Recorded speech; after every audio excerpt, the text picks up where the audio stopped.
Good evening, folks. Hey, what's going on? What's up, Amerikansky, PM Collector Boy, Satellite Sun, Manic Ascendant. Hi, everybody. Happy Friday. Happy early Friday.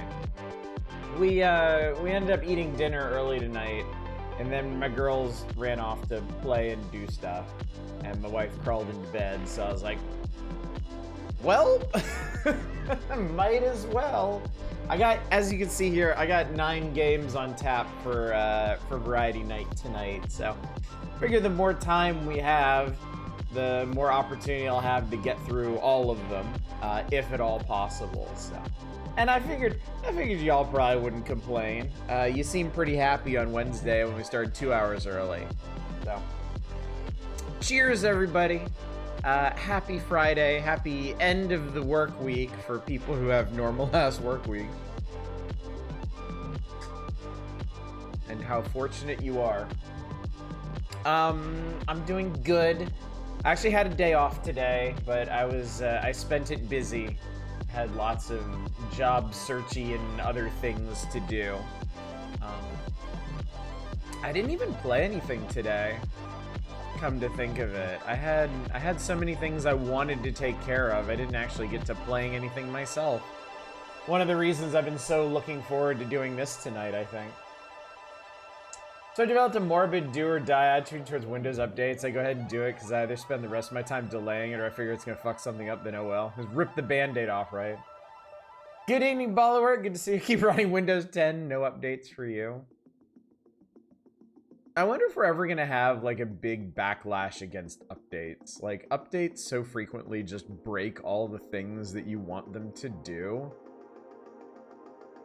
And I know some are necessary to fix security vulnerabilities and whatnot, but man, I can't be the only person who's just so tired of tech companies, like, poking things and prodding things and jiggling things until none of them work the way you want them to anymore.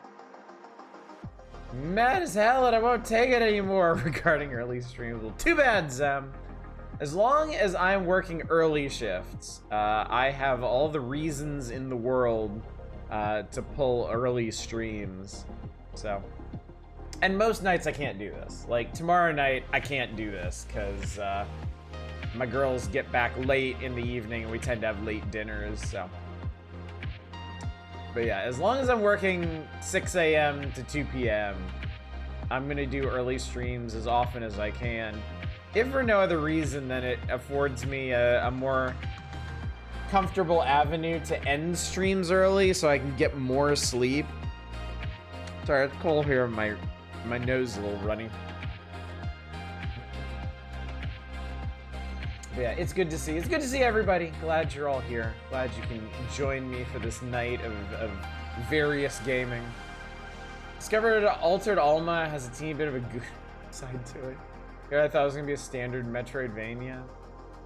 I mean, you know how creative people are getting their fetishes and fascinations into their games, into their creations, into their art. It just can't be helped, it seems. I had something I wanted to talk about. Oh, that's right. Tradon had a question for me on Discord that I wanted to talk about. If I make it out to the stream, we'll set aside some time to talk about that. Simple question about the origins of gold-plated games and whatnot. Having late dinners is not terrible. I mean, our dinners, I think compared to most families, to normal families, our dinners tend to be pretty late. They're usually between 7 and 8 p.m.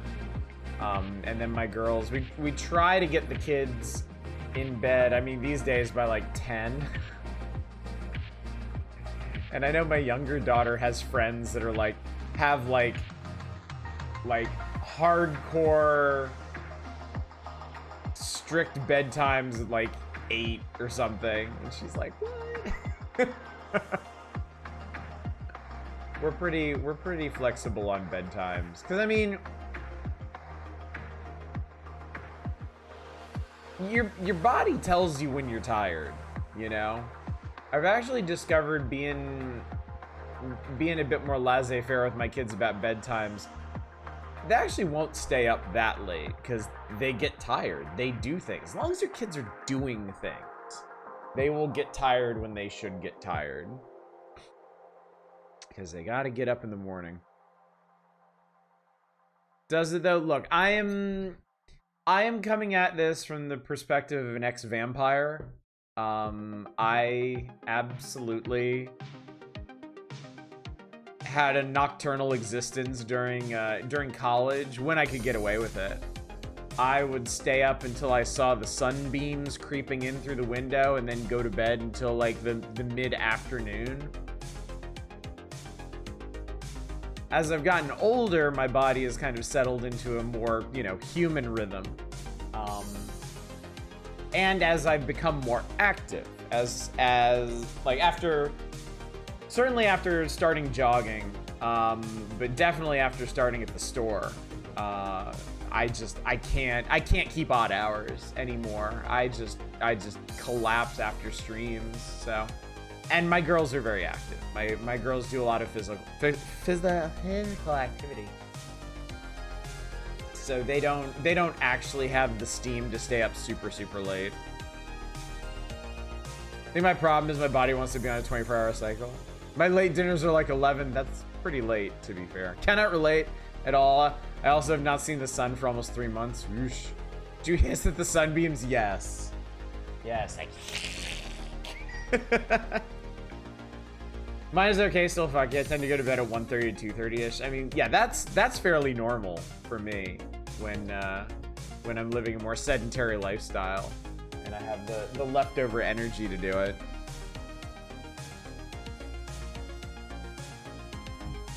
I like to stay up as late as I can, and I know why.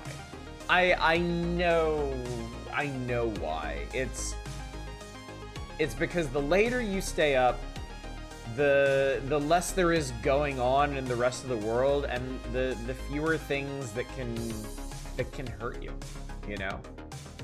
When I wake up in the morning, I have a lot of things I gotta take care of, which isn't bad, but you know, I got a job search. I got to worry about what kind of responses I'm going to get during the day. Like I have to brace for disappointments and whatnot. Late at night, I don't have to worry about any of that. Nobody's up. It's just me. It's just me in total control of my existence. My little pocket universe. I'm big on little self-contained universes. They're very cozy. They're very comforting. Mentally healthy? Probably not. But, you know, that's just where I'm at. I guess that's where I've always been, really. I like the peace and quiet and solitude of the late night. Imagine being a third shift worker in a place above the Arctic Circle. Oh, God, yeah. 2 a.m. to 4 a.m. really is a charm time. It is. It is. I mean, part of me misses it when I do not partake, but the other part of me like appreciates that I've kind of evolved into a more well-adjusted human being when I can bypass that. Got me there on more levels than I care to admit. The Gollum lifestyle kills you, but it is soothing. I mean, I have to be honest. You know, I've always tried to be honest with myself about myself, and this, from my own experiences and other folks that I know that are night owls and love staying up late. I mean, it's a commonality between us. Like nothing can hurt you in the night. It's when you want to spend all of your time when things aren't going great. It's just me, or does it feel like a lot of places have way less of a nightlife closed down earlier? I mean, I can't comment. I live in Los Angeles. There is always something going on in Los Angeles. There is traffic when I get up at 5 in the morning to go to work. So your mileage will very much vary depending on where you are. Stream at 10 p.m. to 1 a.m. for you usually, so yeah. But I mean, yeah, I definitely out in like Colorado, you're not gonna get a whole lot going on in the middle of the night. Truckers, 24-hour food places, that's pretty much it. Trains, yeah, always trains. But yeah, in LA, there's always something going on. Always something going on. Just follow the cars, see what's happening. Speaking of things going on, y'all are amenable. I'll go ahead and get through the reminders. We've got some important things coming up really soon. We are about there, chat. It's time. It's time for a big shift. It's time for something we've been putting off for months, if not longer. But tonight, of course, is Indie Variety Night. A bit of an extended Indie Variety Night since I'm choosing to start an hour early. Tomorrow night is not the Power Hours. I've been promising you the Power Hours all week. Not happening, because we finished the magazine last night, and I feel like doing something special, stepping out for something. It will still be a retro console night of some stripe, but what specifically, I still haven't decided yet. I'll pull it together tomorrow afternoon after I get home from work. Yeah, we'll see. Also, tomorrow night, very important. Our current vote for the next game we're going to be playing ends at the end of tomorrow night's stream. So you have just over 24 hours. I guess more like 27 hours, roughly, more or less, to get in your vote for the genre of our next big game, which we are going to start on Monday. There's no stream on Sunday, because I never stream on Sundays, and you know that, so I don't have to remind you. But Monday, we are going to start on whatever it is y'all vote into office. There is no waiting this time. The fruits of democracy shall be consumed forthwith. And how sweet they shall be, chat. How sweet they shall be. I feel like most everybody's already voted, so I just got to throw that out there. But if you haven't, or if you have a change of heart and decide to throw a few extra votes in there for other stuff, you can vote for as many options as you want. You can vote for all of them if you really want. Run the numbers up. I only ask that you vote for each option you want once, and that's once across the entire week. We're not doing any kind of vote stacking or additional votes per night or anything of the sort. It never works out, chat. It favors regulars too heavily. And as much as I love you, my regulars, all of you, yes, even you, I cannot pervert our democratic mechanisms, so. Democracy would be a lot sweeter if we did in fact eat the incumbents at the end of their term. Also agreed. Good evening, Darren. Good to see you. The night feels kind of like one of the few kind of stable times as well. Well, yeah, because there's nothing happening. When people are up and doing things, things get fucked up. Stop pointing at me. Nightlife feels like it took a hit during the pandemic, somehow hasn't recovered. Places when I have business never came back. Interhuman connections increasingly moved to social media. It's very true, yeah. I don't want to get too deep into the weeds about that, but yeah, like the economic impact of COVID never went away. A lot of things did not recover, and a lot of things continue to get worse. And I don't know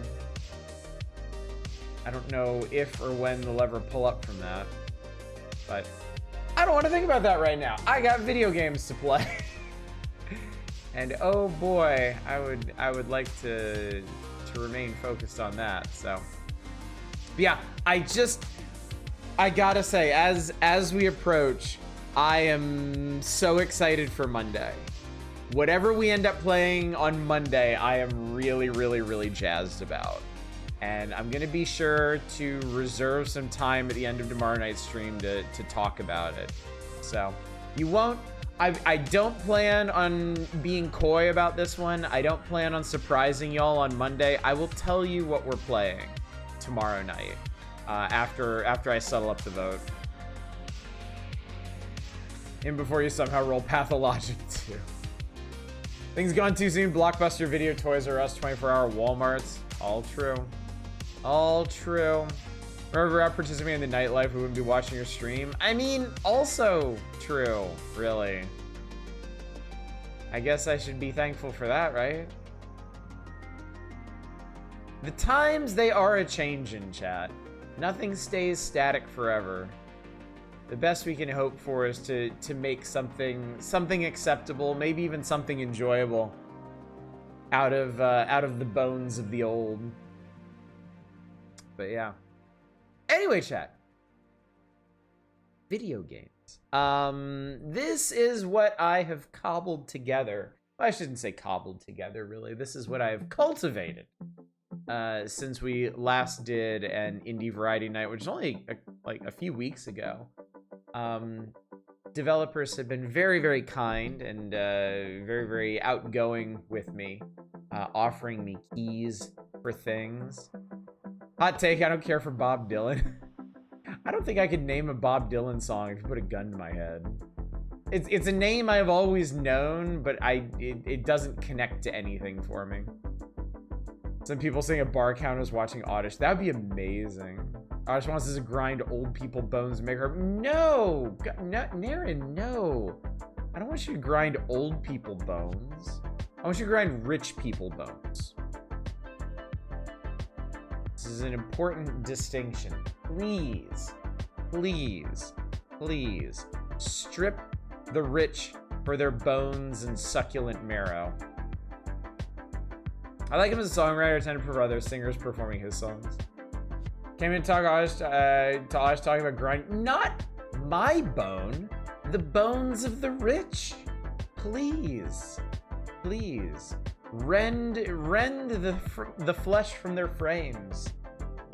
And make delicious bone meal from what remains. Good evening, QT Goat. Good to see you. Hope that's not too off-putting.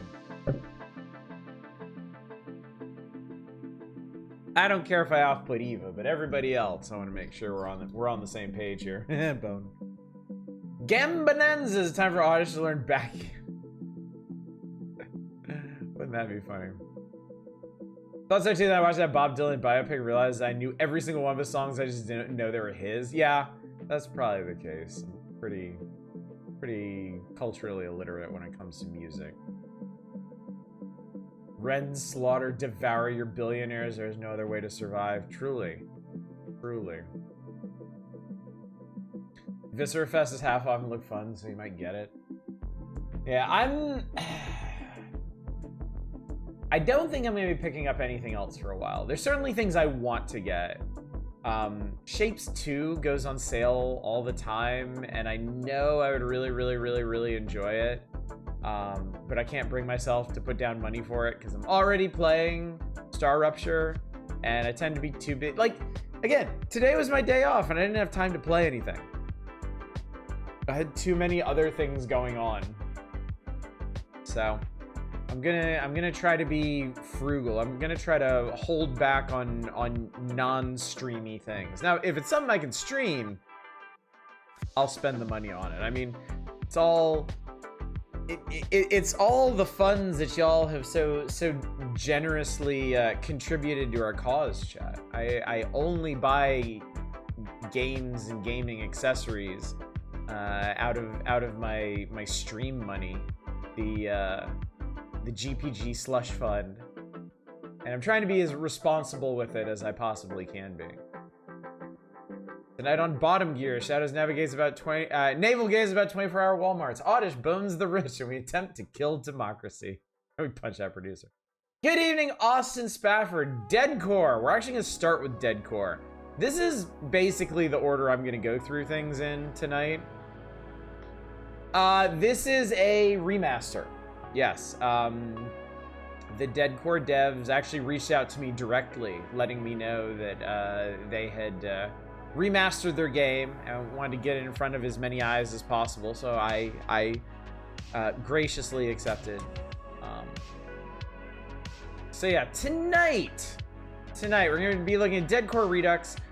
Dead House Sonata is a pretty interesting... You know what? Let's actually, since we got a little bit extra time, let's go through these and talk about what they actually are. Because, you know, there's always a chance some folks might not be able to stick around for the entire stream. I may not be able to get to everything tonight. So let's talk about what we can while we're here. Deadcore Redux, a challenging FPS platformer set in a futuristic universe. Chain precise jumps, manipulate mechanisms with your switch gun, hunt hidden collectibles and new shortcuts, and push your skills to the limit as you climb a colossal tower born from the void. Will you reach the summit? Well, I won't, but you might. Looks fucking cool. I do remember seeing this game before. I never picked it up. But I remember it looked really neat. And yeah, this is a recent remaster and re-release of it. Back in, well, last month, January. Had a few levels that you loved. I think it was maybe 2/3 fine and 1/3 hell yes. So yeah, we'll start with this. Dead House Sonata. This is an interesting one. The creator of Legacy of Kain is back. Become the undead in a third-person narrative-driven action RPG where your choices shape your legend and the world around you. Feed to grow stronger, embrace powerful classes, and carve your path alone or in co-op through a dark realm filled with secrets. I hear Legacy of Kain, and you've got my attention.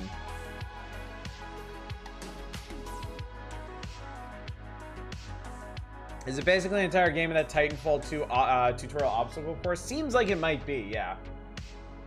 Does seem like it might be.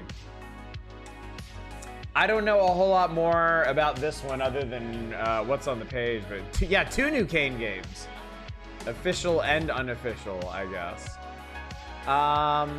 We got Dino Ducks Mayhem. This one has a free demo out right now, which is what we're gonna look at tonight. So if this looks like fun to you, you can give it a try yourself. Dino Ducks Mayhem is a twin stick shooter with bullet heaven vibes, wrapped around a duck builder system, set in a ducktastic world, and all about surviving as long as you can while everything explodes around you. It looks Survivor-likey to me, but like bright and cute and whatnot. Good evening, Healthy. Sorry if this has been covered. I haven't been here in a minute. Is stream start time an hour earlier? No.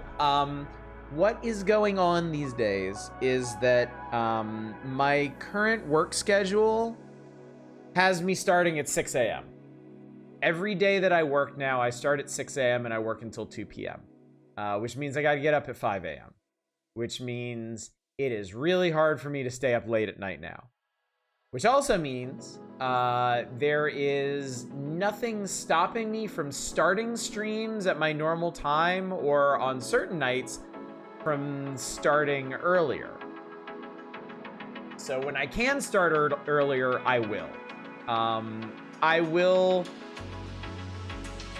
for the sake of our regulars, unless I announce it ahead of time, I'll try to avoid doing anything particularly important before the normal start time. But like Wednesday, I alerted everybody in advance, started 2 hours early with Curse of Monkey Island. Actually managed to finish the game that night, so that was cool. But yeah, I had time tonight. I decided to start early and hopefully get some more games in than I normally would. Tomorrow night I definitely won't be starting early because we tend to have late dinners on Saturday. Displaced. The realm is dying. As its guardian, you have one desperate option: tear it apart to rebuild it stronger. Explore a vast open world, master its secrets, and forge salvation from the ruins. Sometimes saving the world means destroying it first. So it's open world, survival, crafting, building kind of thing. Seems like maybe you're like a regular person who got, I don't know, isekai'd into this. Any connection to Dismantle? Yes, apparently. Same developer. Same developer. Oh, they also made Neon Chrome and Tesla vs. Lovecraft, so I do like them. I am rather fond of these folks.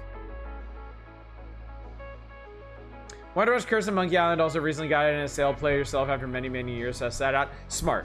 Honestly, Helvi, a very wise decision on your part. It is aged like a fine wine, and I think you will have a wonderful time with it. Gambanenza is a turn-based chess roguelike set on a tiny board with higher stakes. Master tactical twists, invest your winnings, and discover new rule-bending gambits. Tile and piece combinations. Face off against challenging bosses and get lost in all the ways you can break traditional chess. I hope nobody minds me. Dave said it first.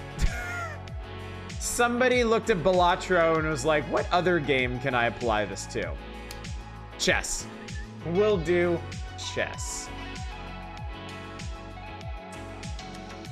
Map. I'm really excited about this. In this game, you make the maps. Become the cartographer of a small adventure crew and use proper navigation tools like a real explorer. Map the environment, turn unknown islands in a hand-drawn journey towards a legendary treasure. It's like they made a game specifically for me. No, only I was thinking it. They're all thinking it. Not the most we have Balatro at home game I've ever seen. Mapping game consider me curious? Yeah. The Balatro of cartography simulators. I think we ran out of music. I've been talking too long. Give me vibes. Vibe with me, YouTube. What else we got? I'm also excited about this one. Mistpaw Ravine. The witches are gone. I'm not excited about the witches being gone. I like witches. Only their cats remain. Make a new home for them in this feline city builder. Keep your cats fed and happy. Clean their litter box and give them a cozy life in a world ravaged by magic.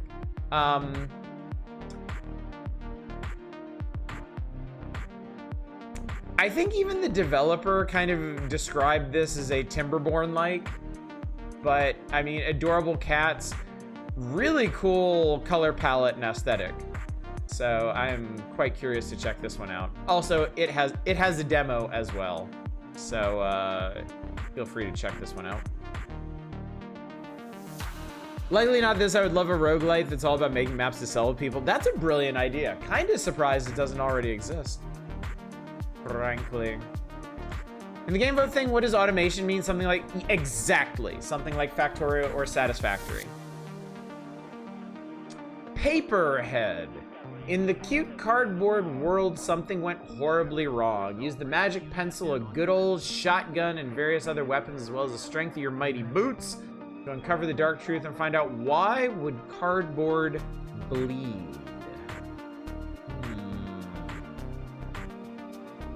This is a very curious one. Also, way out of style with everything else we're doing tonight, so very curious about that. And finally, Piece Together. Piece Together is a cozy scrapbooking game. It takes you on a heartfelt journey about friendship and getting older. Sort items, solve gentle puzzles, and decorate the scrapbook as you uncover the story piece by piece. I mean, this seems super pleasant. Perhaps taken from a similar place as Unpacking. Also has a demo right here, so. Lots of good stuff to check out tonight, chat. I am pretty excited about what we're gonna be doing. So, I say let's go ahead and get to it. Let me, I'm gonna be good and actually keep the stream updated with what we're doing tonight.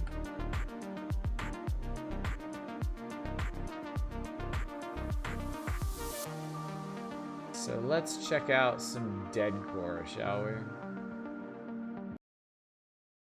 God damn, our new life is taking its sweet time releasing. What is that? I maybe move myself up here. Maybe. Tend to be safer up here, I think. OBS, you want to pick this up? Hang on, we're building shaders, chat. Hold on to your asses, we got shaders. There we go. Okay. A lot of demos. Doing like half a Next Fest night early. That was the thing. Like, some of the developers that contacted me, they only had demos ready to go.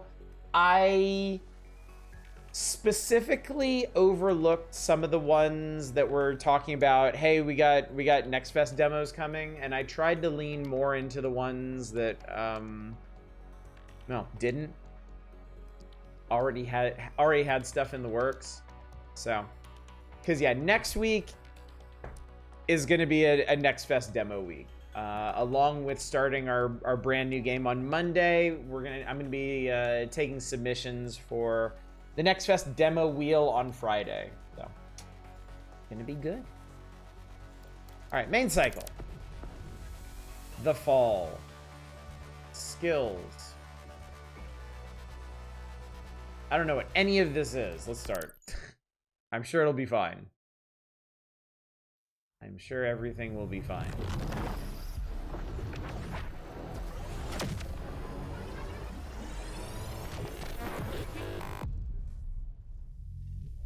Alright, well, my THX system is working.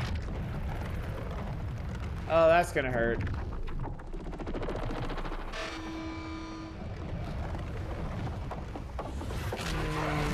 Thud. I bet some of these still show up in Next Fest. Now there'll be a problem. A lot of interesting stuff already. True enough, yeah. Next Fests are big. Next Fests have a lot going on. Do I have a body? I don't have a body. It's fine. I don't care. Climb, climb, climb. Summit tower answers. Climb, climb. Okay. Waiting, waiting, waiting. Jump. Waiting, waiting, waiting. Whee! Game took its audio inspiration from Hyper Demon, apparently. I do like the sound direction so far. Checkpoint, respawn, hit R. Jump twice, jump higher. Double jump. Ooh. Jump further, jump twice. Ooh, God, you have such floaty jumps in this. It's great. Sometimes floaty jumps are a good thing, chat. I'm already torn like 3 directions for nominations and Neckfest ain't even started. It's a good sign. Whee! Feels like nearly flying in this game. Like, it really does. Oh, this is cool. Can I go over here?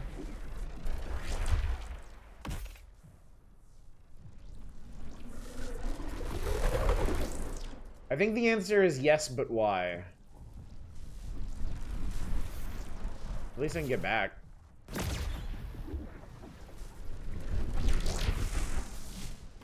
You can, but maybe you shouldn't have.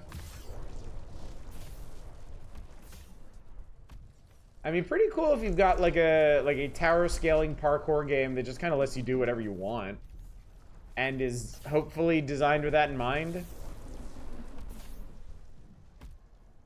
Why would you? Oh!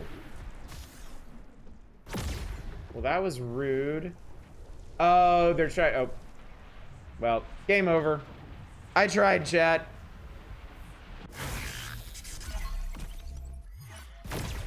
Alright, we're definitely going this way. It requires less precision. Forgot the stream was early today. I mean, it wasn't originally, but I had some time, so I was like, why the hell not? So Traydon asked a question that I love talking about in Discord, which was, why did you start gold-plated games to begin with? Originally,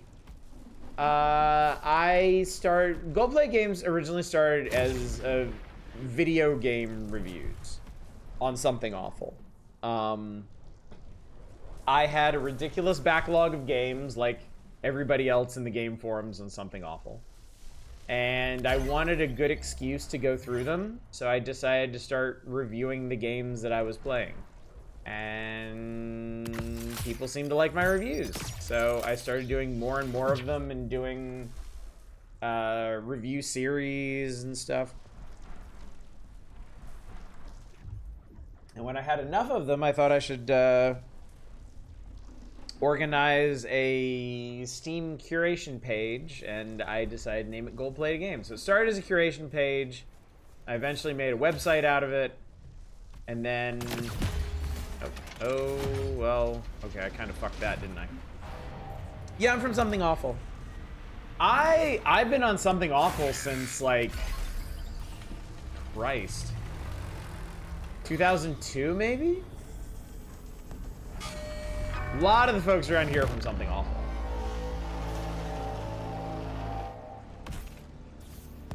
That's where I got my start. I really don't spend any time on Something Awful anymore. I think my interests just kind of diverge from the kind of content on Something Awful. Oh, okay. But yeah. interesting looking.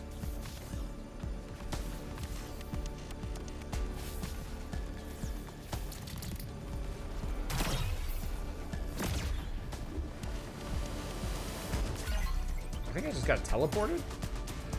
It means I got in GBG indirectly through Danganronpa game Oddish has never streamed.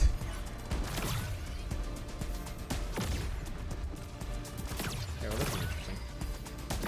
Makes sense that you start as a way to keep you motivated to work through your backlog. The reason I got into streaming specifically was years ago. I went through a phase where I was really into Let's Plays and long plays on YouTube. And a couple of the creators I was really into, oh god. I see. A couple of the creators I was really into started streaming on Twitch. And I would watch their live streams, and I really liked that. And I was like, oh, you know what? I could probably do that. And I figured it would be a good match for my whole review thing. Like, as I got new games, I could stream my first impressions of them before writing reviews. And then I ended up liking streaming a lot more than I liked writing reviews. So apologies to anyone who really, really, really liked my reviews. But that's how that happened.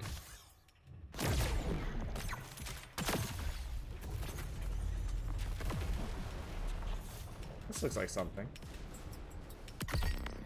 New track unlocked. Purple skies. Okay, this shit over here is obviously something. But I don't know what. Okay. Only done something awful a couple years ago and haven't found it in you to really interact with the forums. Access to the LP sub was worth it, if only for the live stream thread.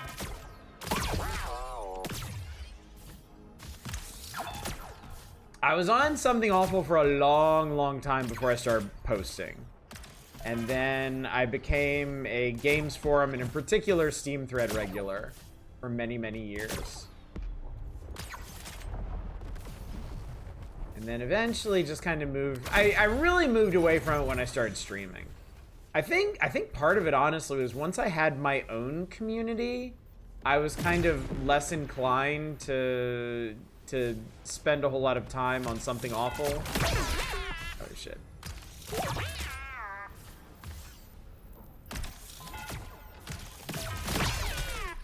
Like, I like being online, I like interacting with online communities, but I'm I'm still a bit of an introvert in the way I do it. i.e., I don't have a ton of energy for it. So I have to be a bit selective. Oh god.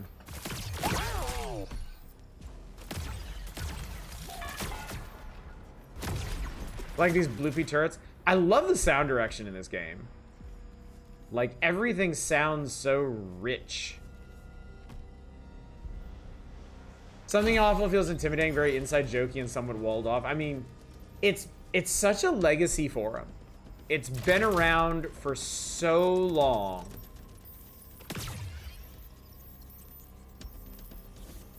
Project far transmitter something. Oh. There we go. It's been around for so long, and so many people have like aged up on it that yeah, I think as just as a matter of course, it becomes much more insular because of that.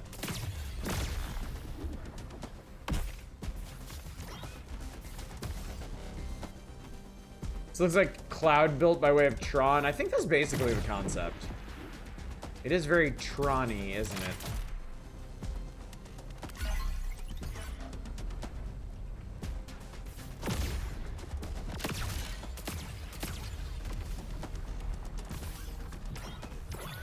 Sometime in the last year, and Something Awful posted in the Steam thread mentioned how they used to like your reviews and wonder if you're still doing anything. Oh, this is cool. I remain curious. I'm always curious, like, how many people on Something Awful still remember me. I can't help but feel a little bad that that I don't do reviews anymore. Because, I mean, I do enjoy... I always enjoyed writing reviews. And I didn't so much want to stop as I just kind of had to. Like, I didn't have the time for everything, you know? Oh God, oh Jesus. Okay.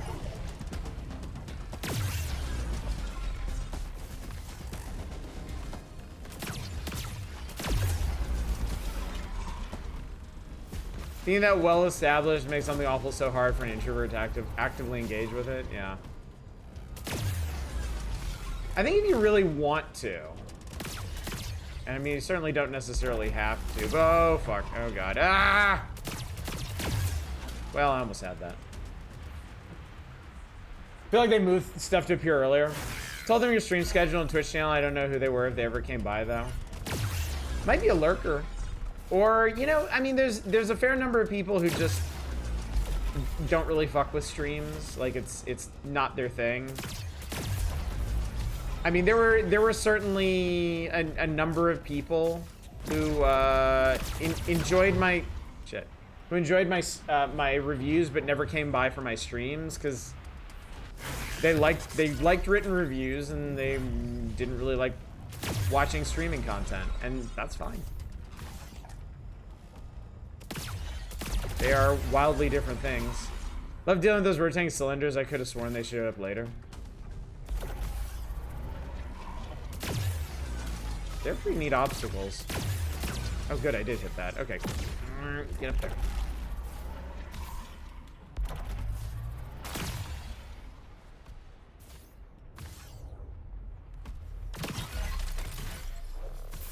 Need spark. Collect, carry, summit.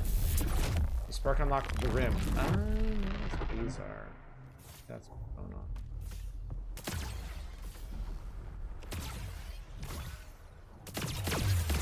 Oh, ah, blah, blah. Still sad the super cloud build isn't available anymore. That is in like 15 discords for people I care about to some degree. I have the energy to keep up with maybe 2 channels each. Yeah. I know, and I haven't really talked about this, but I probably should. Oh, fuck. I know I'm not very active in our own Discord these days. Y'all have to forgive me.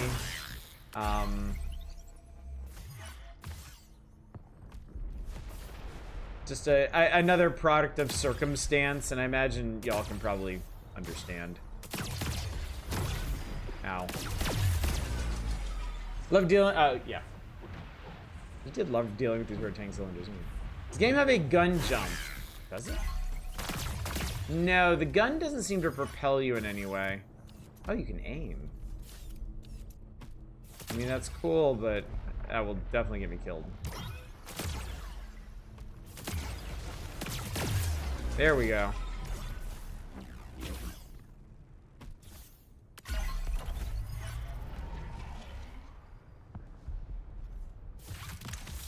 Oh, okay, bye. Goodbye.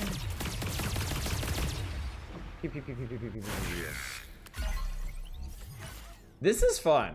I like this. It feels like the kind of game that you could get like a magnificent flow going in.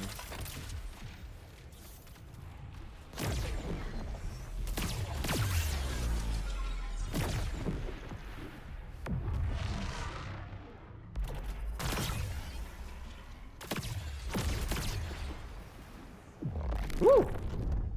I did something. Oh, I beat the level. My accuracy was novice. My respawns are apprentice.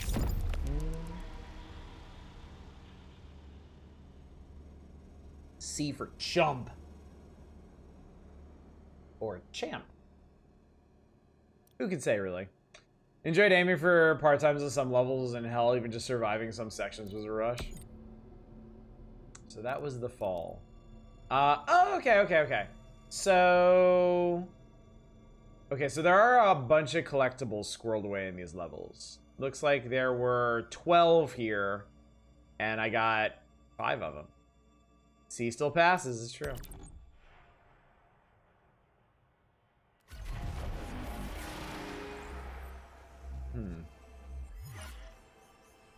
Unstable anomaly, disintegrate, lasers. Oh, I mean, how bad could it be? Pretty bad. Okay. Given that we have 9 games to look at tonight, and we're already through the first hour of the stream, I'm gonna go ahead and call this one here, but this is a very cool game. Very stylish. Very neat. Oh, it opens a little passage in there for you. So if you never, this is the remaster of this game. Deadcore came out, the original Deadcore came out many years ago. This version just came out on Steam last month. So if this looks cool, if it looks like something you might enjoy, I encourage you to check it out. I don't know if the aiming chops are, but it looks neat. There are some additional modes like exploration and speedrun. I wonder if there's also like aim accessibility. It's field of view. There. Yeah, I don't see an aim assist, so. Oh well. But this has been Deadcore Redux, chat. Very cool, very stylish game. All right, next up, let's take a look at Dead House Sonata.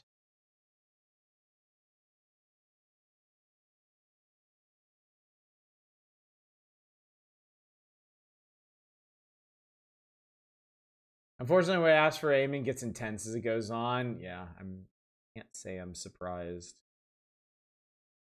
but it is fun. It is fun enough that I think it's probably worth.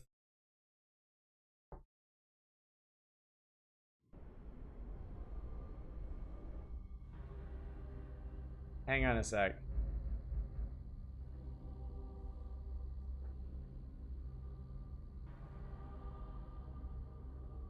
Let's see if OBS can pick this up. Very Victus! Excellent. There we go. All right. Welcome to the Dead House Sonata demo. Demo will be removed on March 2nd. So. Do you dig first-person parkour? All right. Play. Dequies, 27th of Hiem. Beautiful night reigns. Okay.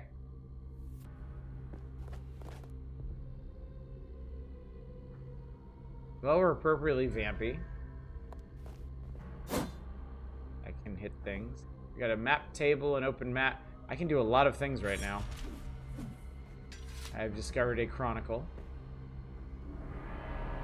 In the world of Malora, mankind teeters on the brink of collapse. The Thasian Empire, last of humanity's once great powers, struggles for survival against a relentless tide of the undead. Cool. Mankind is fallen, buckled under the weight of their own corruption. The ruins of their empire now serve as a breeding ground for abominations.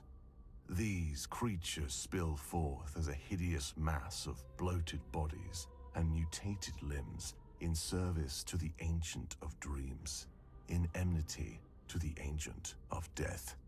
Yet horrid though they may be, they still bleed, and for that, they are but prey to a vampire.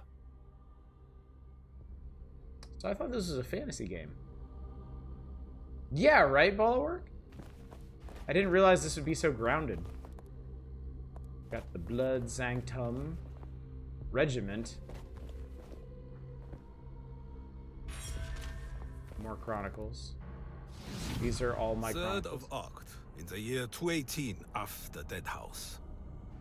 At dawn, on the 5th day of our search, we came upon the vampire's dwelling, a ruined tower from the First Age.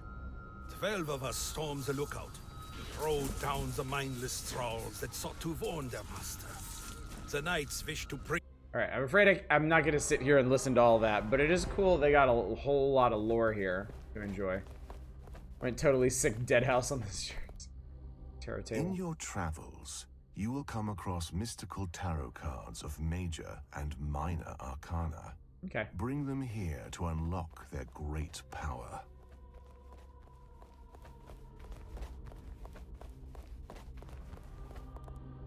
This guy's just got books laying all around all over the place. This is called Dead House Sonata.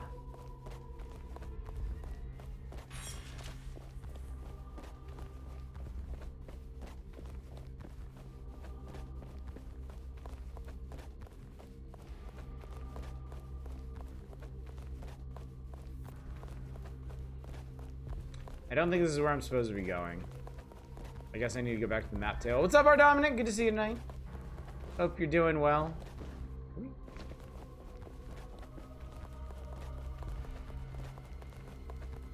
I want to go somewhere where I can fight dudes. Maybe that's what this was supposed to be. I think I was, yeah, I was supposed to click here.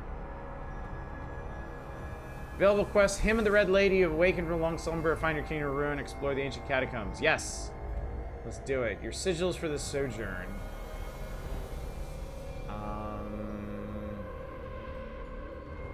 Do that. Okay. Begin. Let me sojourn. Denovis, first of Hiem. Rainfall. It might as well be acid. The Blood Sanctum is a safe haven for vampires on Malorum, or at least it was before the Awakened. Now their infection creeps in from underground, and vampires seek refuge in other crypts. Good evening, Arcane. Thank you for the 45 stream streak. I actually started an hour early tonight. But don't worry, you only missed one game. You missed Deadcore Redux, which is a pretty cool Tron-looking parkour game. To my sight so that rain hangs like silver curtains and lightning winds across the sky like burning vines. That's cool. That's cool. I gotta say, this one feels like it's still in very early development. Like, the graphics feel... Many are the bones of the cattle that once like works in progress. Who sheltered here. But I think this has a lot of potential. When we fled, some undoubtedly remain, just waiting to be claimed. Thasian soldiers are little more than walking blood meals. Their feeble arms and armor are no match for the living dead. Ow. Num num num num num num num. Does look a bit placeholdery, don't it? Kissy kissy. Press Alt to evade their feeble attacks. I like that. It's kind of an awkward control scheme, though. I need to have my, like, thumb tucked under my hand for that. How do you wanna do this, bro? Oh, we wanna go this way. Exsanguinate. Oh, to bathe in the blood of others. This spell is especially useful in the face of multiple combatants, but beware those with tainted blood. Take heed. The Awakened lie below. Oh. So this game seems to be... Yeah, no, this is definitely some Legacy of Kain shit. It's vampires versus eldritch horrors.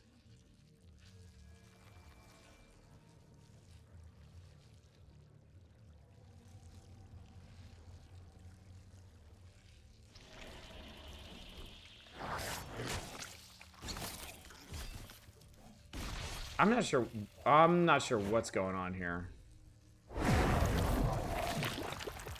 Okay, so that was Exsanguinate. That was pretty cool. You just kind of float up in the air and take everybody's blood.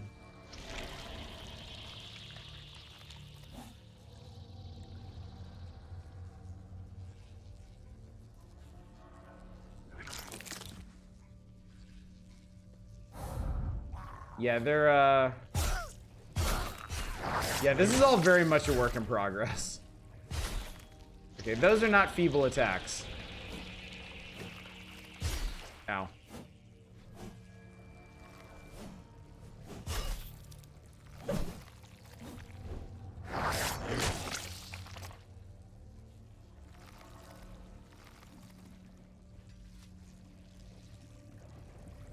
Let me see if I can get all these people together and exsanguinate everyone at once.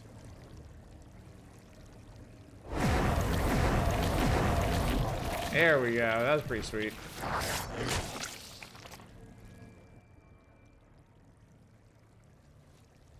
Yeah, no, this is... This feels more and more like a proof of concept.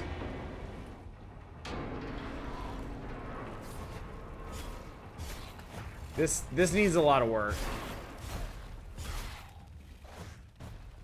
This needs a lot of work.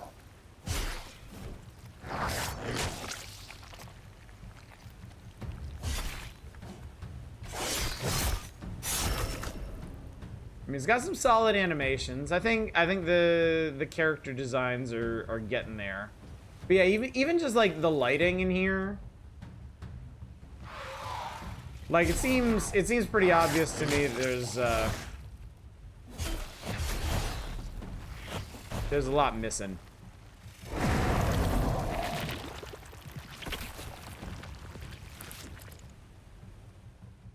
Main character needs more spooky bat details on his armor.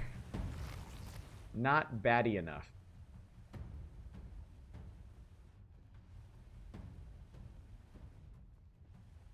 Yeah, there's a lot of missing sound assets.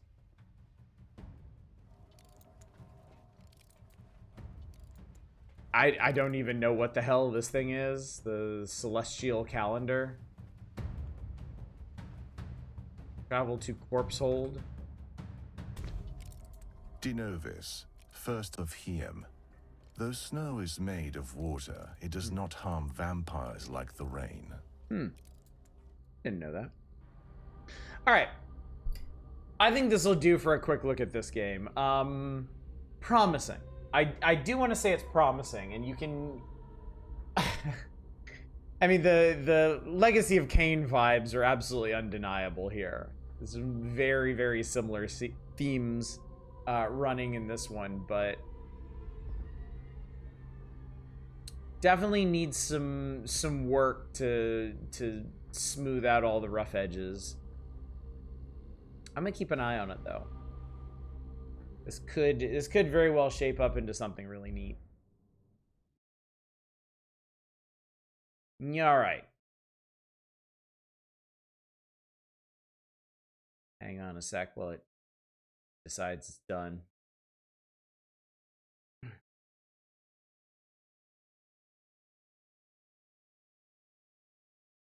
If it can decide it's done.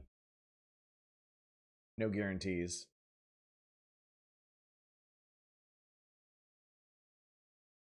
And yeah, while we're here, and while the bot is reminding everybody, don't forget to vote. We're like 24 hours out from the end of the vote. I'm gonna be calling it the end of tomorrow night's stream. And then whatever game, whatever genre gets voted in, a game from representative of that genre is going to be what we start on Monday. So it's a very important vote. Democracy. Democracy comes at you fast, chat. At least it does in this particular situation. Dino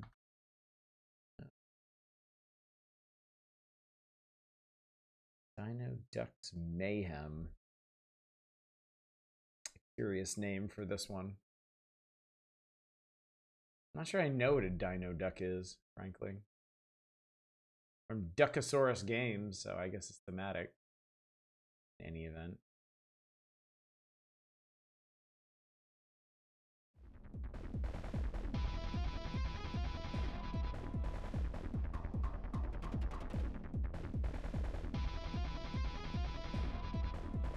OBS is having trouble keeping up tonight, and I'm not sure why.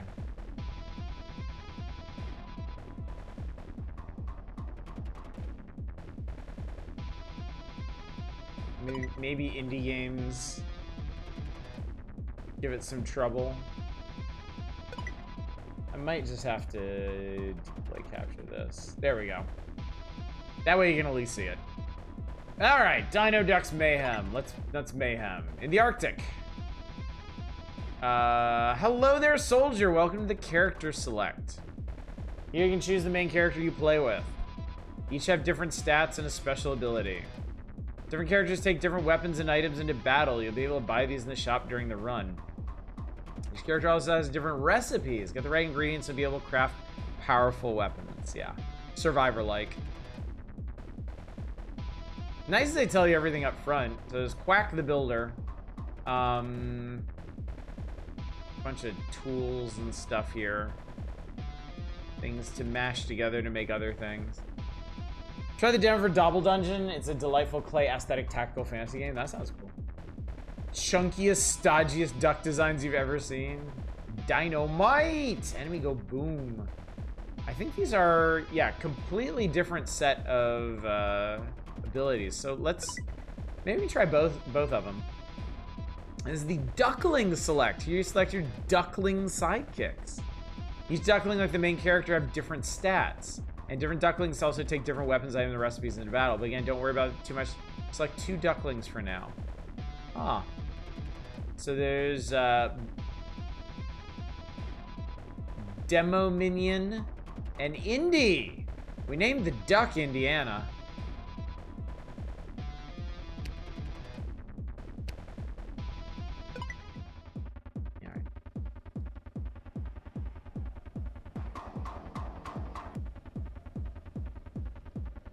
Hang on, chat. It's gonna be fine. Maybe it's gonna be fine.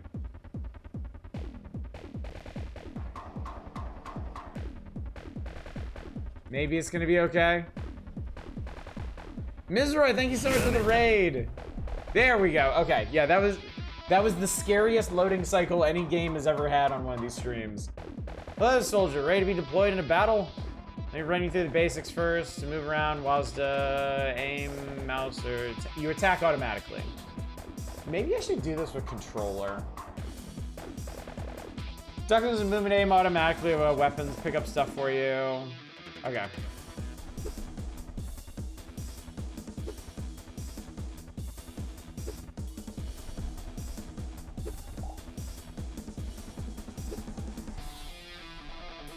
OBS is really rebelling. I think it's the game. I think the loading sequence for the game was probably really unoptimized and just used like every ounce of CPU I have. Yeah, OBS was having a rough time coping with this.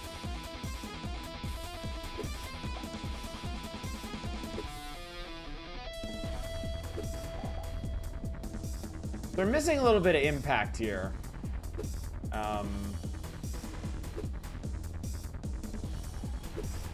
I know Survivor likes kind of have to start slow so you can build up to the insanity, but this is really slow. Yes, this is a Survivor like. Going soldier needs some help. Did you know you need a special attack? Okay.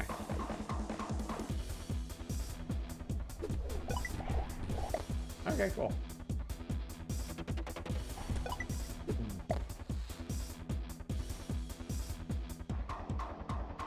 Soundtrack's going needlessly hard. It's not exactly. That's pretty. Oh, that's the shop. Neat. Oh, you can clip. Whoa there, champ. That's not cool. The fact that you can clip right through the shop and so can enemies, not helpful. The shop, find new weapons and items here. Sell full weapons down there. Find tab that shows complete or build recipes. Okay. I mean, that's cool that you can kind of go back and forth with stuff. I want an SMG and pesticide.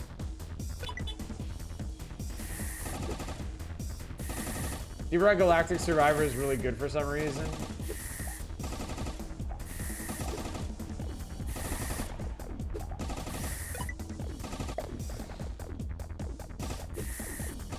Uh-oh, big guy.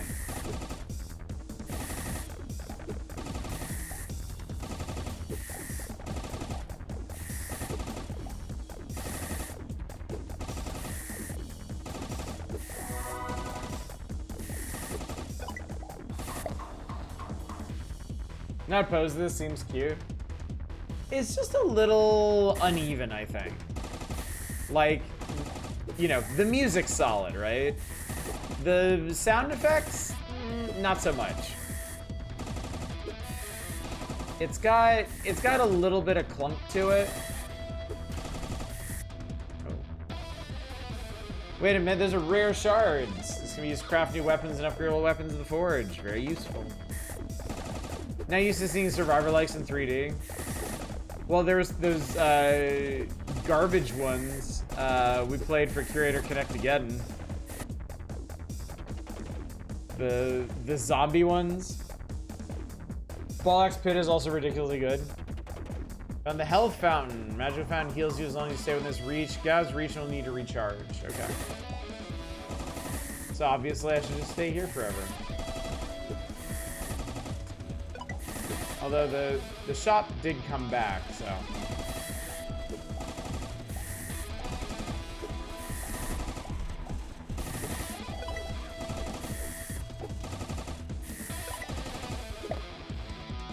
Problem with Vampire Survivors like is you could be playing Vampire Survivors instead. It is a big problem.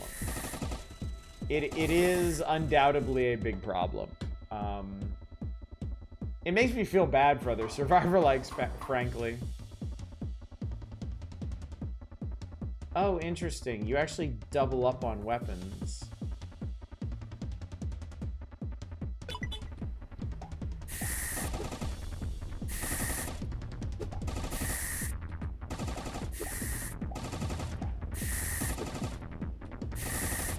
I mean, I got really into the Kaiosware Survivor likes because they have their own, like, insane style.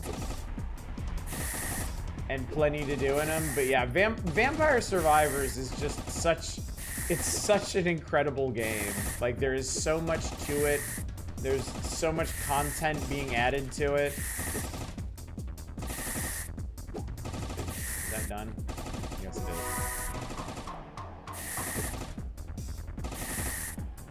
I mean, I need to go back to Vampire Survivors because they added more achievements after I got all of them. And I absolutely cannot let that stand.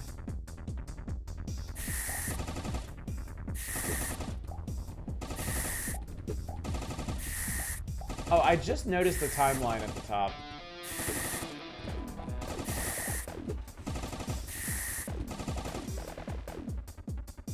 Belgian fries. That's an interesting one.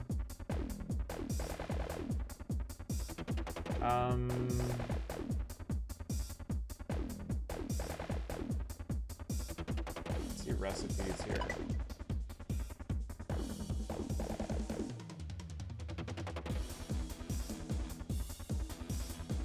I don't really have anything particularly useful. Same thing with Slay the Spire. They started a new genre and also immediately dominated it. Yeah.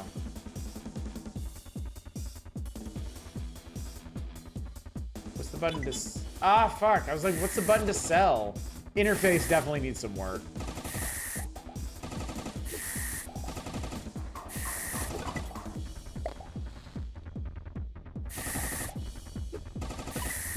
Warhammer Survivors should be good too. It's built on Vampire Survivors engine. Yeah, I mean, I respect Warhammer Survivors for just looking at Vampire Survivors and being like, hey, can you just do one of these for us? Like, absolutely not trying to reinvent the wheel, not trying to compete, just like, we want a Vampire Survivors of our own.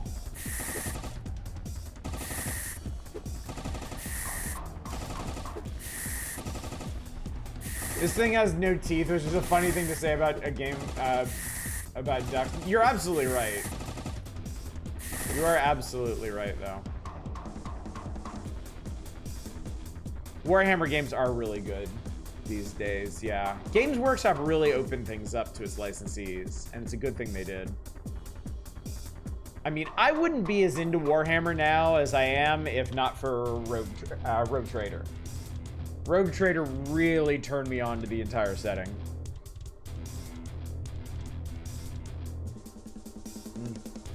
Oh god, that's so refreshing.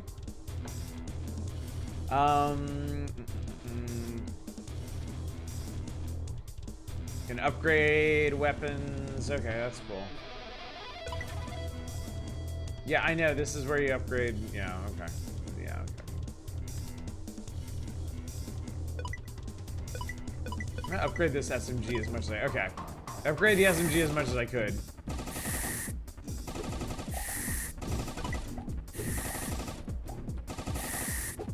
Also, like, every minute or so, like, Vampire Survivors kind of changes up what you're facing. Like, it has new waves of enemies and stuff, and this has been... I've seen 2 enemies this entire time.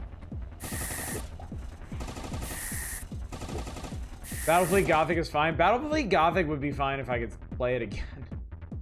But apparently, like, Armada 2... they left in kind of a busted state, and I think the developers might not even exist anymore. So, kinda sucks. Also, can't seem to...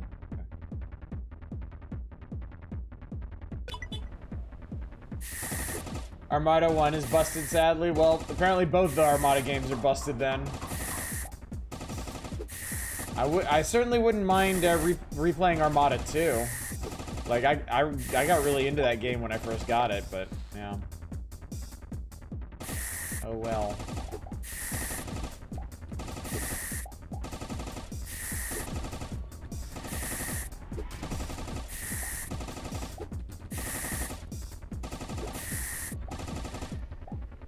Oh, I died. That's pretty funny. Defeat.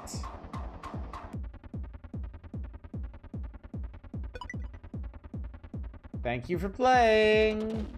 They're gonna add more characters and ducklings, more maps, more meta progression, more demo updates. I mean, that's cool. That's cool. Yeah, I mean, it's cute. It's a cute idea. I appreciate the artistry that's gone into it.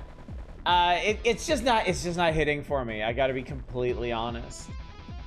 It's like y'all said, it's lacking that essential impact that Survivor likes have. Rather that Survivor likes need. Yeah, it needs more work, didn't do anything for you. Yeah, I get it. Alright. Displaced. Not bad, it's the white bread of Vampire Survivor likes.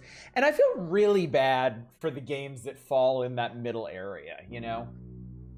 If a game is great, then it's gonna get played. You know, your Stardews, your Hollow Knights, your Factorios. Like, people are gonna gravitate to those. Just based on the strength of them. And then bad games get ridiculed and whatnot. But it's the games that fall in the middle. The games that are fine, they are competent, they are good, but just they're missing those essential components that really make them stick with players. Like the really solid sound design, the really compelling aesthetic, the little game feel things like, you know, like screen shake or momentary pauses on big hits, or, you know, the essential balance of enemies versus how fast you can get through them. Yeah. Other than obvious mention of Mega Bonk, I do recommend Trinity Survivors. Has anyone played that one Survivor like where you start naked? Like you just start out hanging dong? Because you know, no reason in particular. I'm just really curious about that one. Really curious about that one. I didn't stream it. No, I don't own it. So you're playing extremely mid-game. Last Remnant is all his comments on this. What's the name of it again? Yeah, I can't remember. It's 3D. It's got some dark fantasy vibes. Feels like it sits somewhere between like Diablo and Conan.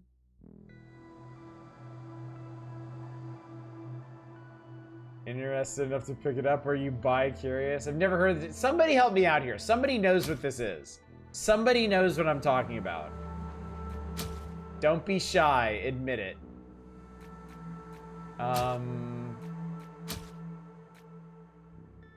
It's not Halls of Torment. I have Halls of Torment.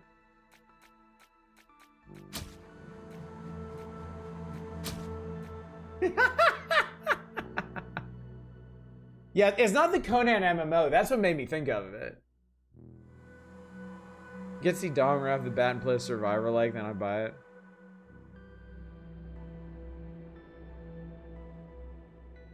Vampire Survivors restart. Now you found it. Link it! Link it, Austin! Triangle, other triangle, the two genders.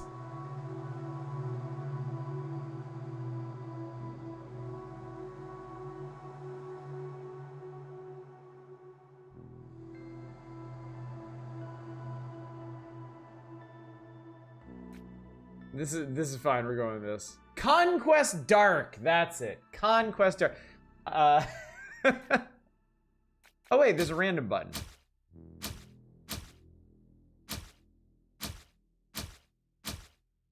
Oh, that's perfect. Let's go. Men reduced to Dorito shapes once more.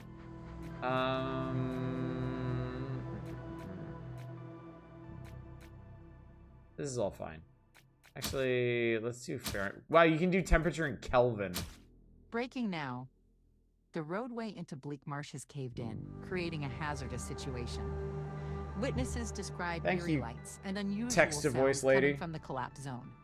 Officials are advising everyone in the vicinity to remain indoors and steer clear of the area.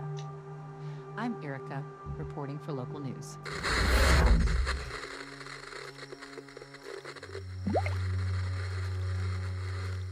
Who the fuck uses Kelvin? People who are fluent in Klingon, I would imagine.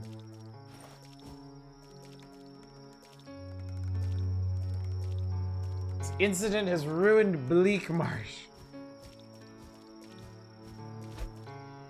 No rainy day. New quest! After catching up with the news, take care of your daily chores around the house. Turn off lights to save electricity, review the bills, fix the drinking bathroom faucet, and check out the leak in the ceiling. I get 500 experience.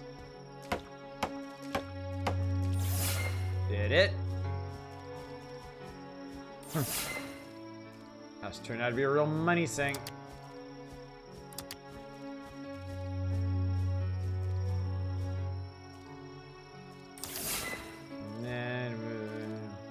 Like the grounded setting at least. Alright, check the backyard for the source of the sound. Take a look at the front yard. Oh shit.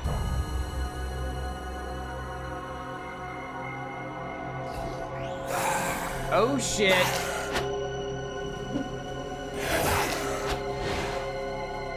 Grab the baseball bat near the closet.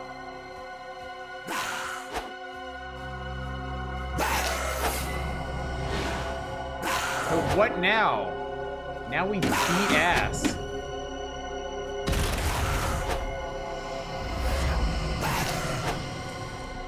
Come here, Guardian. You're in danger. Please come with me. Our worlds are in danger. The world's being torn between dimensions at unimaginable costs. No time to hesitate. You're the final hope. Step through. Get the fucking fuck out of here.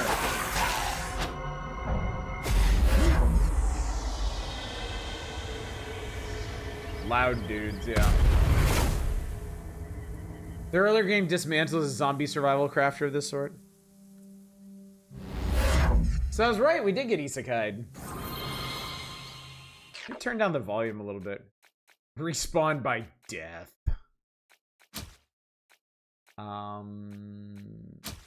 Audio.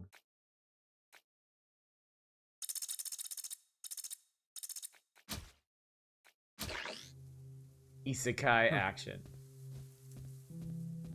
What just happened? Where am I? Imagine the journey was disorienting.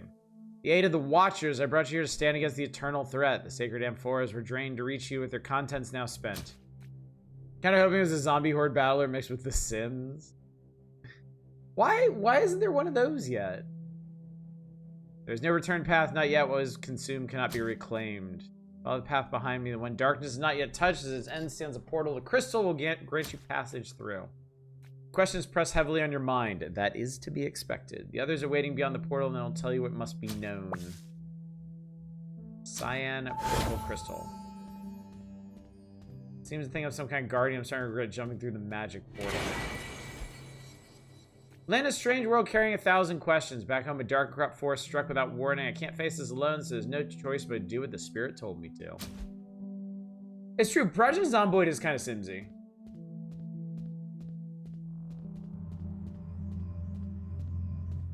Broken. I don't know how to repair it yet. Seems something is trying to break out.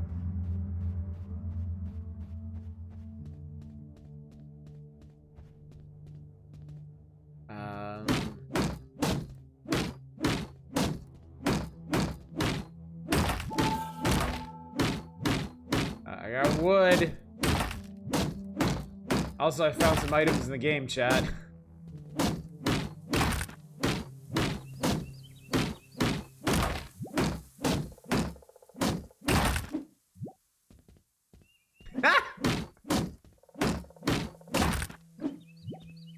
Follow the stream. I missed the starting early mention. Sorry about that, Fury. We're a couple games in at this point. We played Deadcore Redux, neat Tron-looking first-person parkour thing. We played Dead House Sonata, apparently made by one of the creators of Legacy of Kain. Very strong Legacy of Kain vibes, but also very much a work in progress. We played Dino Duck. It was a survivor-like thing.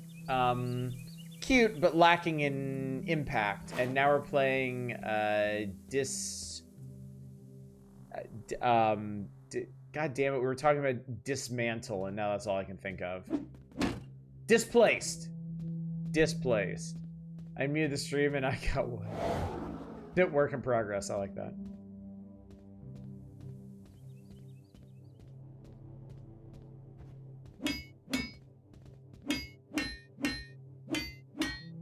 Upgrade damage to 28 to get through there. Discombobulated. Apples.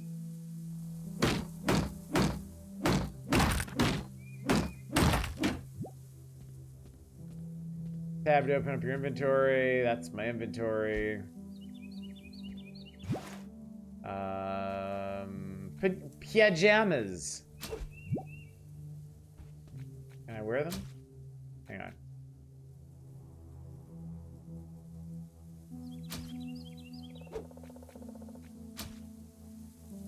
I like it. I know it's a downgrade, but I like it. Damn, that hair is good.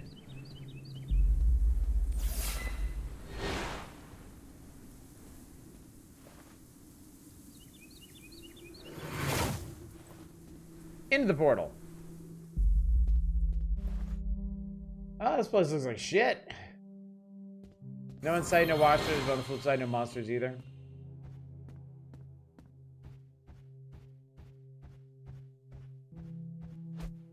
It's M to view the full map at any time. That's a big fucking map. Alright, I got a mini map. Interesting to put in the bottom left. A little like Choo Choo Escape from G. New Sacred 2 vibes in terms of colors being mid Xbox 360. Try to be more blue and less brown. That's a good point, yeah. Oh, I wouldn't have thought of Sacred 2 otherwise, but you're absolutely right, Fury.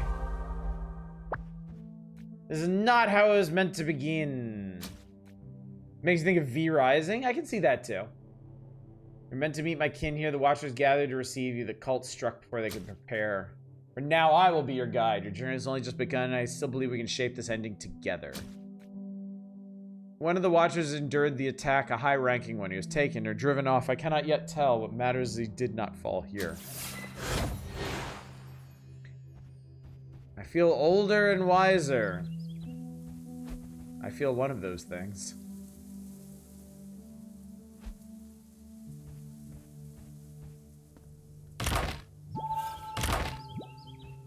Got logs.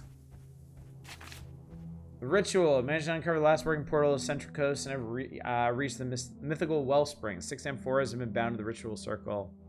No.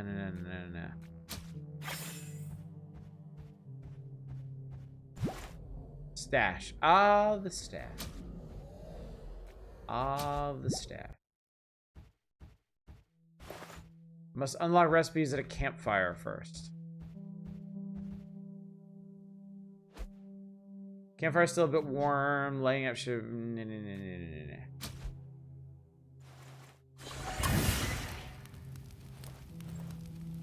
That's straightforward.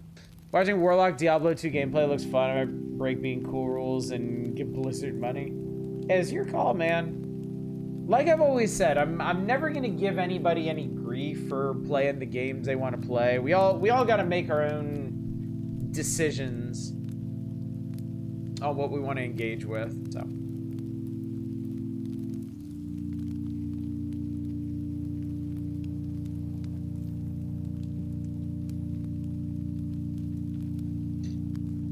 If you go get another drink after we're done with this one. Diablo 2 Warlock is fun. It's me. I'm that guy. And there's nothing wrong with that. There is nothing wrong with that. The knowledge of the world known to you and other outlanders in this world. That's a lot, actually. That's a lot of stuff. Stone axe crafting. I need stones. I need leaves. I need crappy cloth. Okay, so there's a tech tree. Good to know. It's not Bunny A game in years. Alright. Really tempted, except it seems like it's impossible to resurrect my old Mac 2 D2 save files in the new version. Yeah, that's how they get you. I'm frowning severely, but not actually doing anything to stop you. I need more damage for that one. Path and Borderlands kind of replace Diablo, maybe if it goes on sale. Titan Quest and Grim Dawn absolutely replace Diablo for me.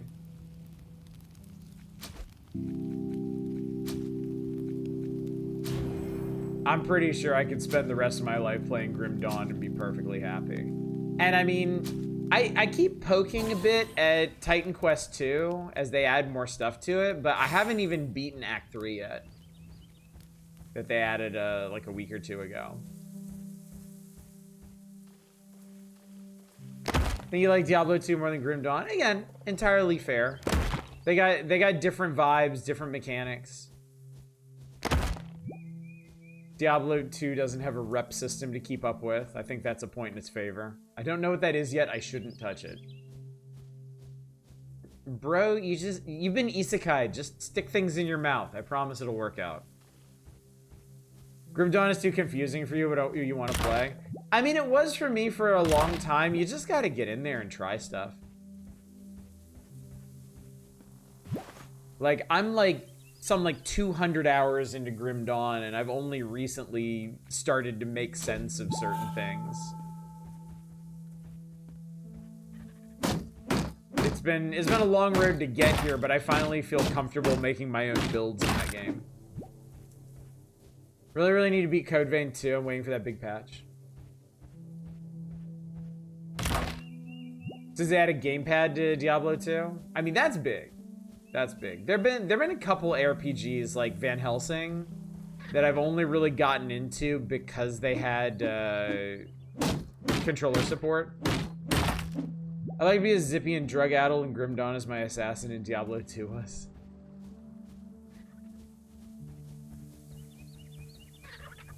Are you gonna attack me? No, you're gonna run away. I don't know what it is yet. I shouldn't touch it. How am I going? Oh, I'm going the wrong ass way. I'm supposed to be going this way. I know why Diablo 1 PC doesn't have gamepad. It was literally on console. I think they've just kind of chosen to forget. Oh, this is cool. Stuff from like the real world has crossed over into this fantasy world too. That's pretty neat. Oh, I probably don't want to drown and die.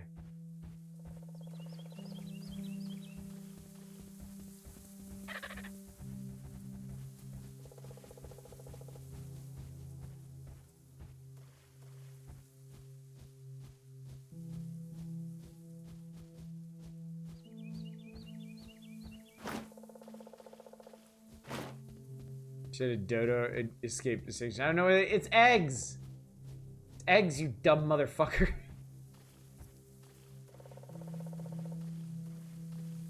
Game protagonists eat the eggs.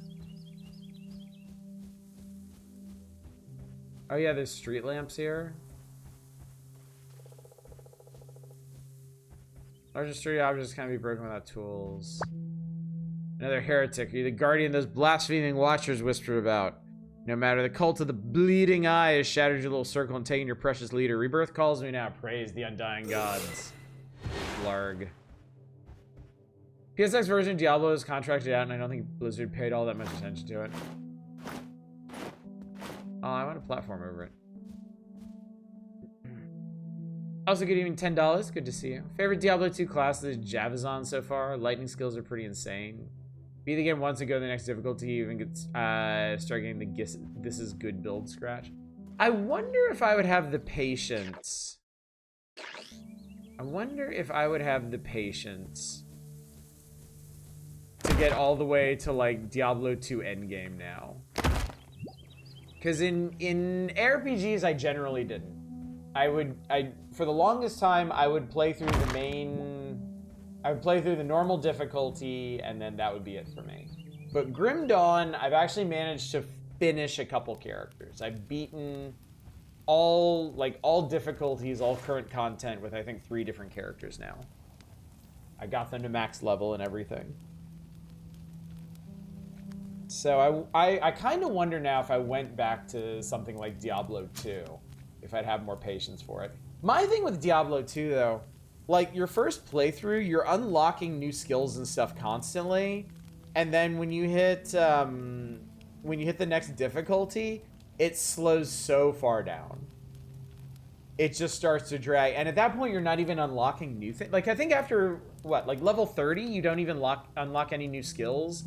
It's just loading points into the stuff you've already unlocked.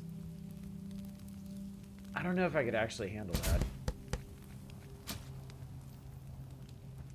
So how do I change what I'm... Quick swap, there we go. Quick swap your primary item from the first row of your inventory. Okay. That's a decent enough way to do that. Not good at building builds and get past Nightmare in Diablo 2. Yeah, see, I've never really tried. Torchlight 2 is pretty solid, too. I only ever played Torchlight 1, and I could never stay engaged with Torchlight 1. That game got kind of boring. Diablo 1 retooled, keep the gameplay, add quality of life on sliders you can turn off. Had the button press that makes it go from the new graphics to the old. I mean, that'd be great, honestly. That might be what Blizzard's doing, even. They might not want to bother doing anything with Diablo 1 until they get a proper remaster out that, you know, they can sell to people for full price. Diablo 1 with the art team for 4 would be nuts. D1 remake happens, I'm going to be disappointed. They may retcon Adria. I'm not going to buy the game anyways or whatever. Later tiers in Diablo 2 are bullshit. Every enemy is resistant or immune to 2 damage types, and they heal almost as fast so you can damage them sometimes.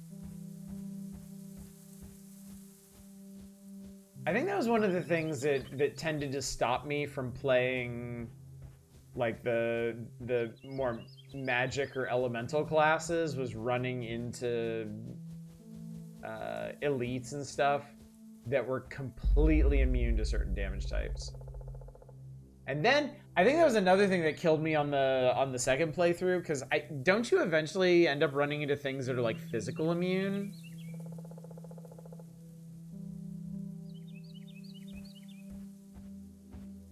So I enjoy a lot about Diablo 4. Spirit Hunter is stupid good. How, like, seriously, how is Diablo 4? I am curious. Like, okay. I tell you what, I've kind of seen enough of this one. It's a bit of a slow start, but it does seem cool, and I want to get on to the other games tonight, but I'll probably play this one a bit more on my own time and let you all know how it's going. Yeah, those of you that actually played Diablo 4, let me know how it is. I'm gonna go make another drink, and then I want to talk a little bit more about Diablo. So sit tight. You know what?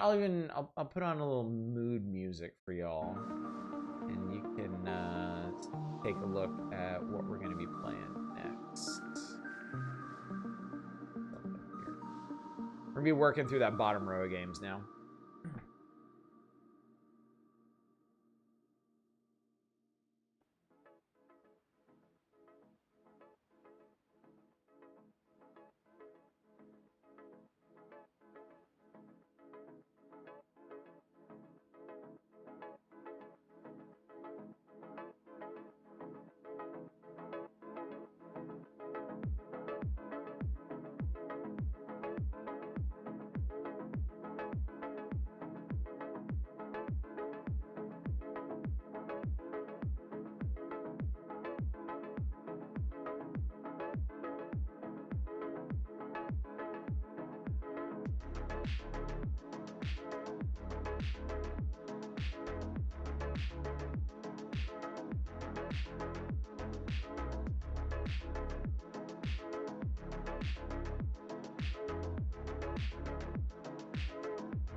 It's always a good night when you can double up on the G&Ts, chat.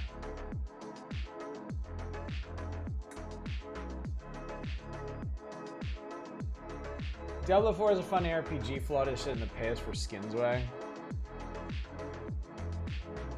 All the drop gear looks sick as fuck on Paladin, so you don't pay for shit. So here's the thing, like... Diablo 1 was like a transformative experience for me. I was a kid, and I think my parents took me to like a Comp USA or something, and the Pentium machines they had set up there were running Diablo, and I was like blown away. I could not believe that games could look like that or play like that. I had to have it. So I got it and I took it home, and I didn't play anything else until I beat Diablo. And it was super, super cool. And then I kind of put it aside and forgot about it for a while. I played as a warrior. I tried the rogue and the wizard, but didn't really mesh with those playstyles very well. Years later in high school, Diablo 2 comes out. I get Diablo 2 with my friends, and I'm really enjoying it. I enjoy going through the first playthrough. After that, I'm not really down for anything else, and I got a lot of other stuff to play. So, I think I beat the normal difficulty with like a barbarian and a sorceress and a necromancer. That's right, and a necromancer. And that was pretty much all I did with it. Diablo 3 was a weird one. Like, I didn't like Diablo 3 as much as the other ones. And I remember, I played this at launch when it had the real money auction house. I hated the story. I really hated the story in it. I wasn't as... I didn't like the aesthetic as much as Diablo 2, and especially Diablo 1. Like, I really, really wish Blizzard hadn't moved so far away from the Diablo 1 aesthetic. But gameplay-wise, I really like it. I actually ended up playing Diablo 3 more than 1 or 2. Just because the gameplay loop and the game feel was so good. I played through... That being said, I got one character to completion. I got one character into the Infernal or whatever levels at the end, and then when the expansion came out, I played through the expansion once, and that was it. And then I haven't played Diablo 4, so. D3's Demon Hunter is one of my favorite Diablo classes, and I hope they return. Play Diablo 2 again as much as you want for $60. Weight of attack impact in Diablo 3 is the one thing I really miss in Grim Dawn.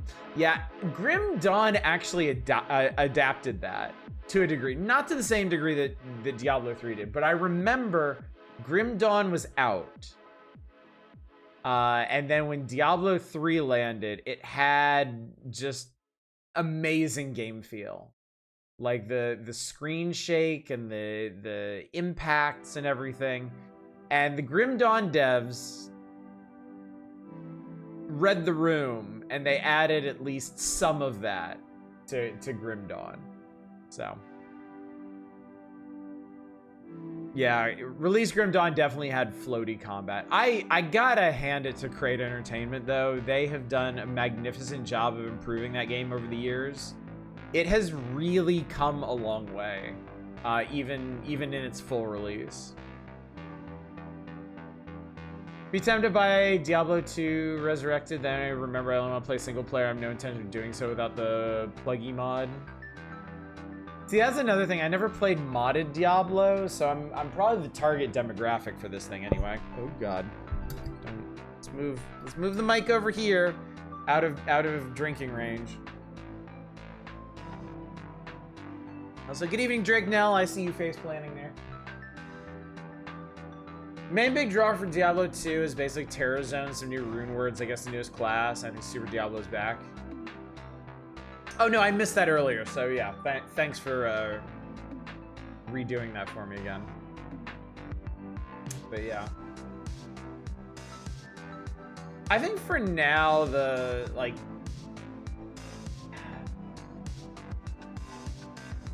if I had access to the Diablo games, I think I'd play them again.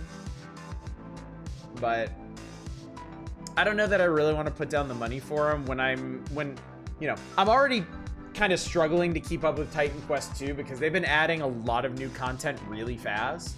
And I'm gonna go back to Grim Dawn when Fang's Vasterkarn comes out, because they do have another expansion coming and it looks really good. Time return to Dust. I'm selling for $60 now. Is almost exactly half the actual cost when it was sold for $60 back when it first came out. Inflation is that bad, yeah. I'm doing good, Drake. Now, we've already played 4 games tonight. We did Deadcore Redux, which is really cool. Tron-ish first-person parkour thing. Deadhouse Sonata is an interesting work in progress by one of the creators of Legacy of Kain. It definitely has a lot of that Legacy of Kain DNA in there. Dino Ducks Mayhem is an attempt at a survivor-like. It's very cute and pretty, but lacks kind of the essential impact these games need. Displaced looks like a big, open world exploration, survival crafting thing. I don't really have the time to give it its proper dues right now, but it seems good for what it is. And now that we've gone through that, let's get started on these other games. Let's do some Gambonenza, which isn't actually Gamba chat, so don't give me no guff about that.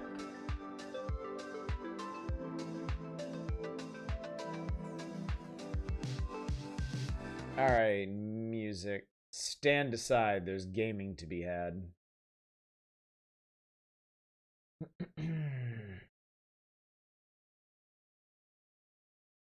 For more information, Google Diablo inflation. Goddamn it, still haven't played the last Grim Dawn expansion. Now they're doing another one. They are, yes. Also, the last Grim Dawn expansion is really solid. It's really, really good. Grim Dawn, look. Grim Dawn is the best RPG I've ever played, hands down. There is no debate whatsoever for me. I love it. I love the story. I love the style. I love the gameplay. I love the classes.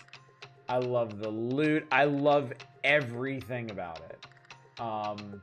And they just keep working on it, chat.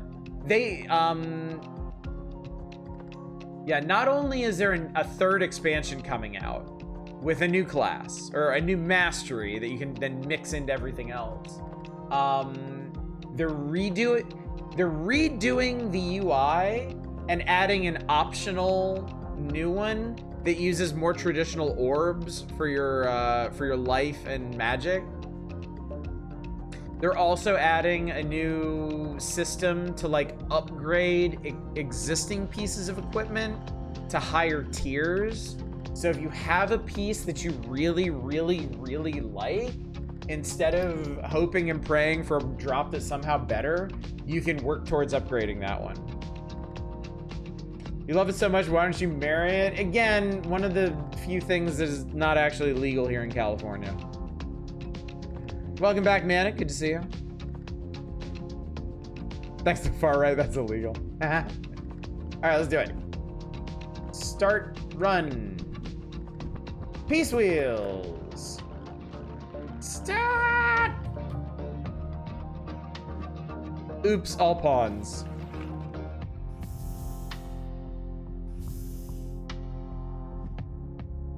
I was about to say, you want to tell me how to play the game? Aloha, I'm Bluku, here to tell you how to play. In Gambonanza, the goal is to capture every enemy piece. You'll lose if you have no pieces left on your board. To complete the game, you have to win the 5th game of the 5th stage. But enough talking, hit that big go button, let's dive in. Try to win that first game. Pawns move 1 square forward and captures 1 square diagonally. Take your pawn and move it here. Time for capture. Use your pawn to take out that piece. Nice. Let me show you something really cool. When a pawn reaches the end of the board, it can promote. Give it a shot. It's like the queen to promote your pawn into one. Let's win this. Get destroyed, idiot. I guess after Balatro is inevitable, people will cross with everything, even chess. Yup. Explicitly waiting for the complete edition of Grim Dawn, they announced another expansion, renamed my edition to Fuck Your Completionist Mentality Edition.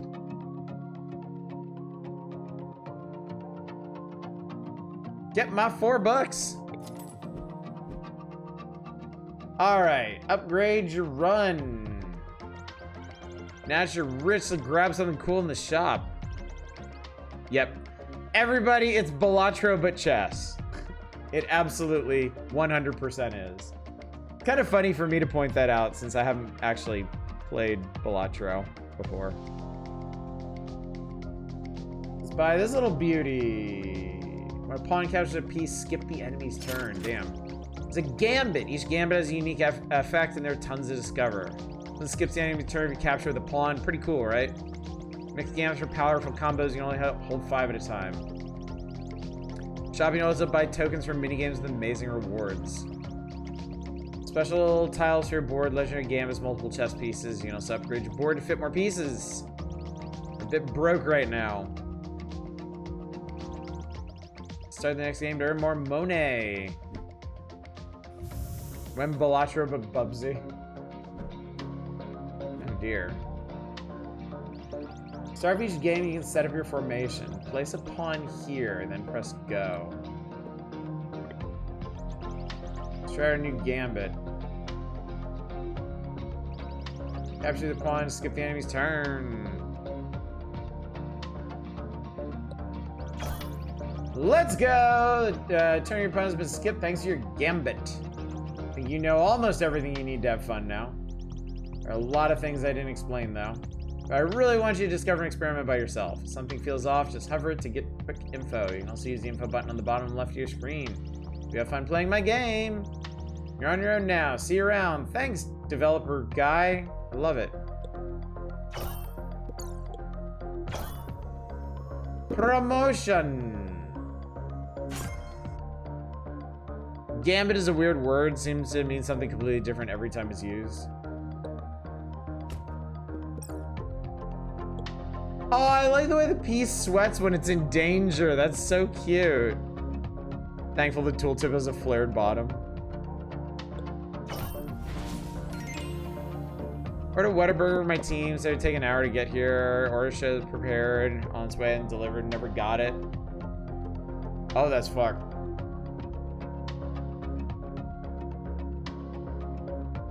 Tora and I have been taking the Goya chocolate Maria cookies, making them into peanut butter sandwich cookies. Delicious. Magnificent. All right, what do we got?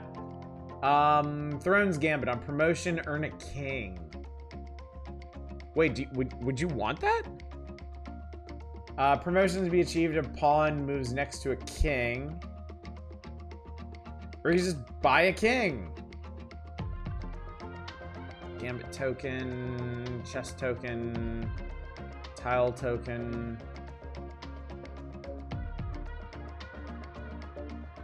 I mean, I'm gonna take this. It seems kind of dumb. And you know what? I'm gonna take a king too. Why the hell not?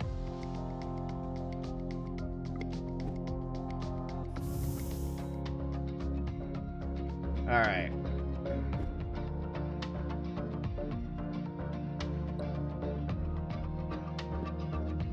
Oh, you can only have 3.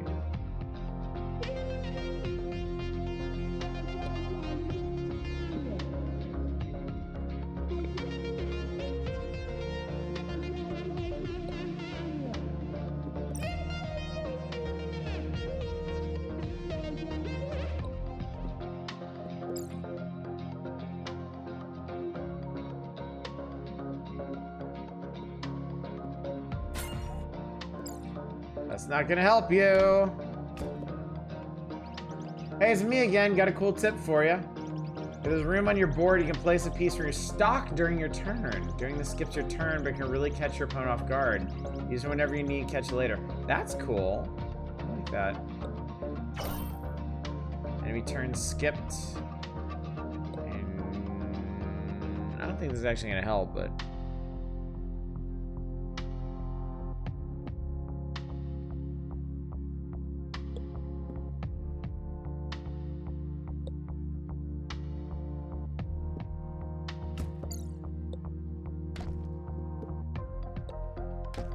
Alright, there we go.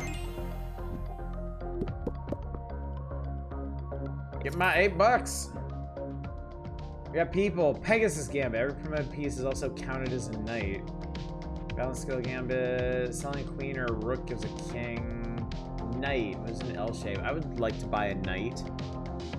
That would be really cool. Do that, and then let's see here. Earn 1 modified tile among 2 choices.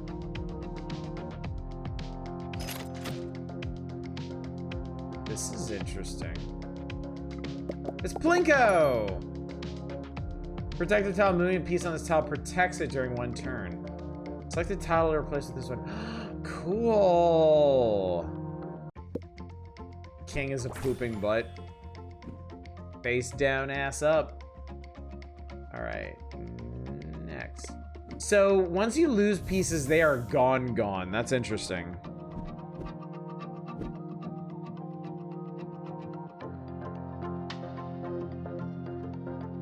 Chestnuts lose their mind at this game.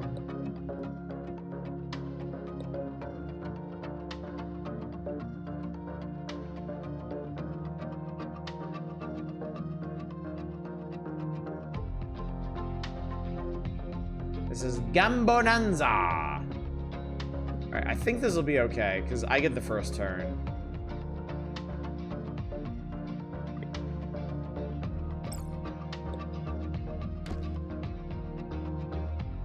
Aha.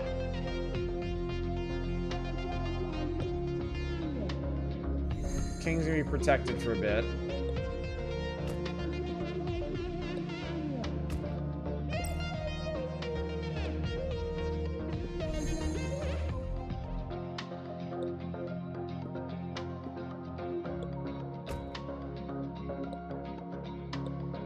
King's actually pretty handy. Are kings as weak as they are in chess? Doesn't seem like it. Kings just seem like super pawns. Waiting grants $1 per king on your board. Also seems like a lot of things in this key off of kings specifically. Your bishops can move like kings. Have me a rook. A modified tile was super helpful. I'm gonna get another one. Phantom tile. Living piece on this tile grants a phantom copy of it. Phantom pieces sell for $0 and vanish at the end of the game. Trap tile. Any piece steps on this tile, trap it. Can't move. I'd like that.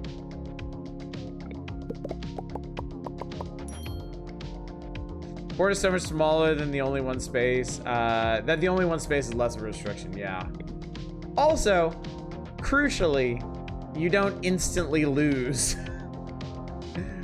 if something happens to your king. Presumably, anyway.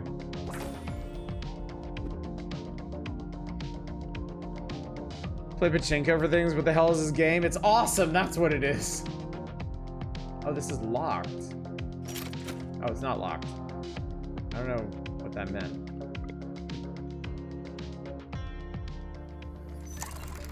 Ah! Ah! Judith Polgacia, Queen of Illusions.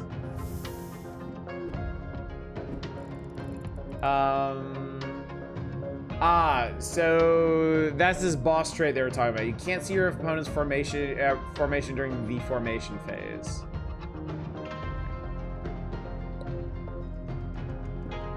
I think I can kind of guess how this will go, but let's find out. Then you lock it, you save it for the next round.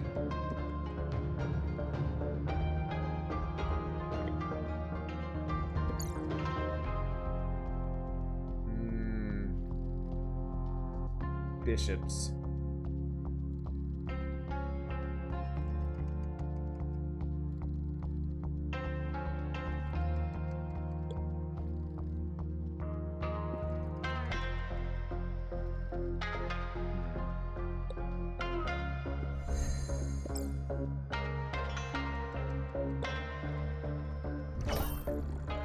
Enemy turn, skip. Get fucked upon. Hell yes. Give me $9. Judith Polgar is a famous chess master in the world top 10. Oh, nice! That's really cool. That's really, really, really cool.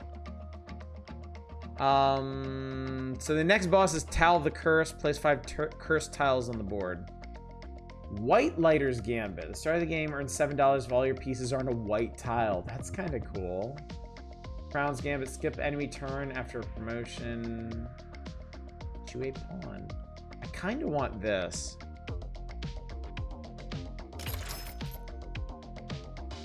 I can't afford anything else, so we'll just keep the rest of the money. This is cool. I gotta say, I like this. Oh, and they're making the board bigger, too, as we go.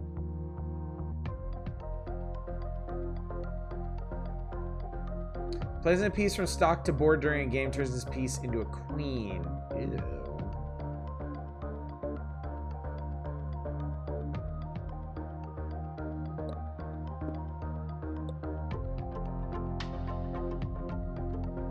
So if we start everybody on white squares, you know what? I could take that king like straight away.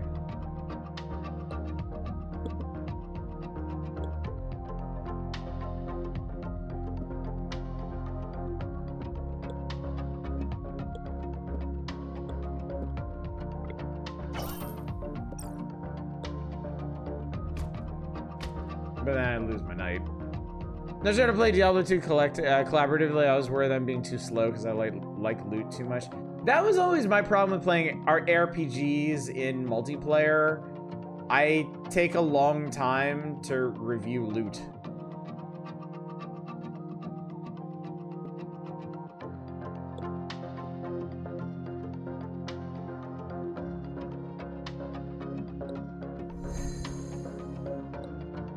I don't know why they did that.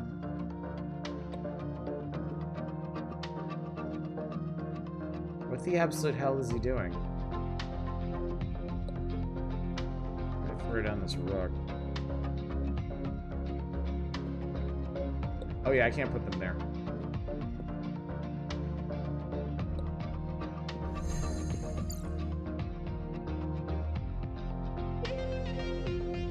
Oh, what's crumble mode? Each turn without a capture, crumble mode rises at its peak. The board starts to collapse. Oh.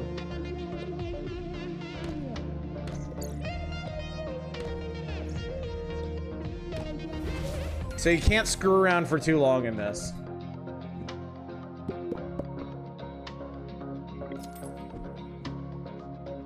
Aaron sure is a good game for that because everyone else in the MMO is simulated, so you can take as much time as you want. What do we got here? Foal's Gambit. Buying a knight has a 1 in 4 chance to grant a pawn to. Sun's Gambit. Earning a king creates a golden tile. Bishop. Well, I definitely want a bishop.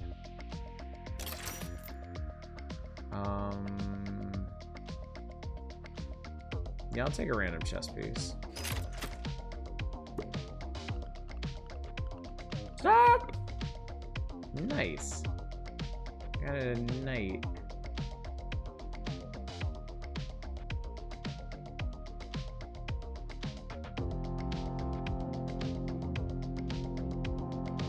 Do you not have the stun when pawn captures thing anymore? No, I do. It's over here.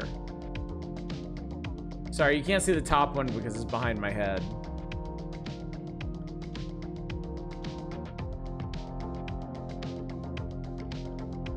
Let's upgrade the number of pieces we can have on the board too.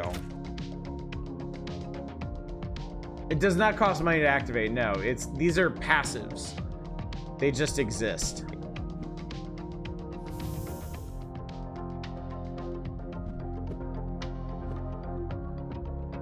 When this piece is on the board, capturing a piece makes a random tile crumble. Gross.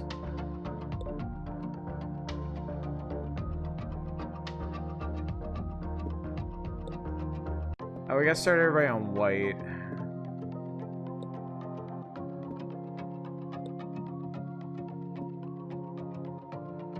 Riv's level could kill both pawns and a rook and go. Seems supremely broken. Well, that's the idea, right? You want to build broken strategies.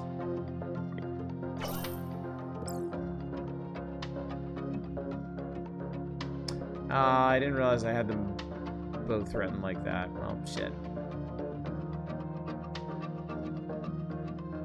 And I can't kill that guy.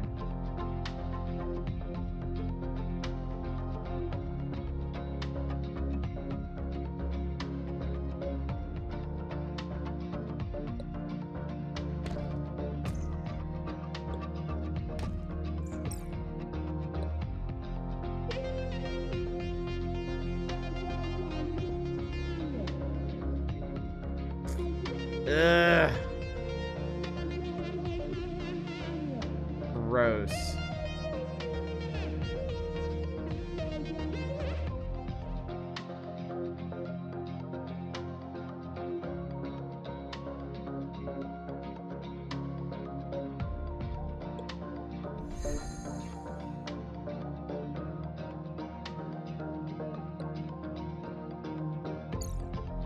That's so annoying.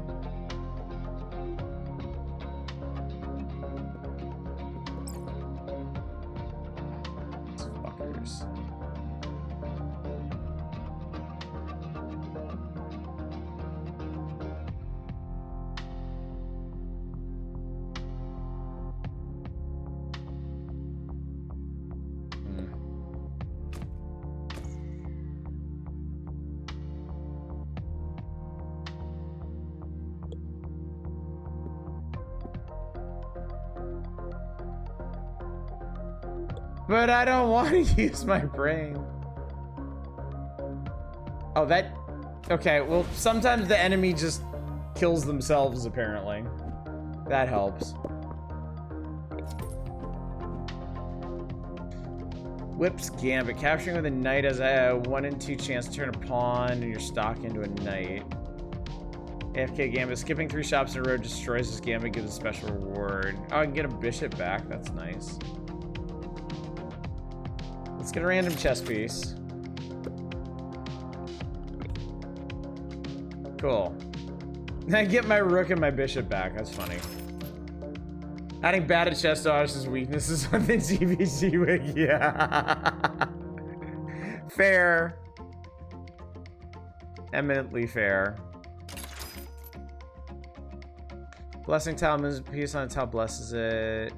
A blessed piece when captured reappears in your stock. Excellent. I need that super... Oh, no! I needed that! bastard thing.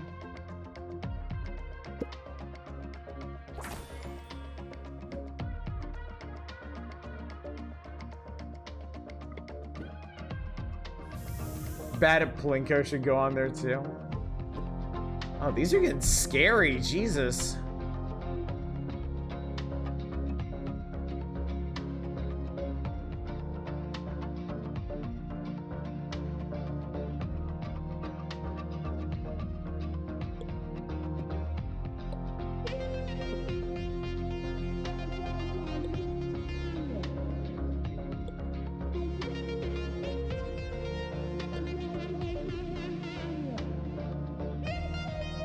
Be scared it's only a game. Like, these are the only safe places on the board now, which kind of renders my White Lighter's Gambit useless.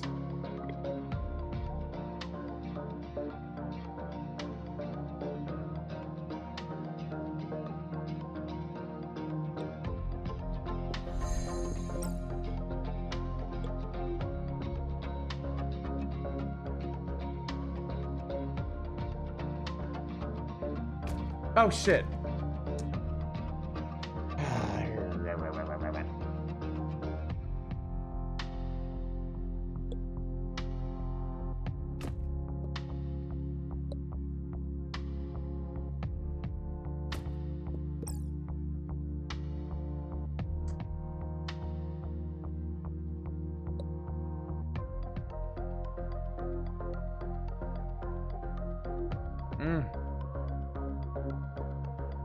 Ah, goddamn. Yeah, bad at chess is definitely a problem that I have. Night blindness, common rookie chess problem.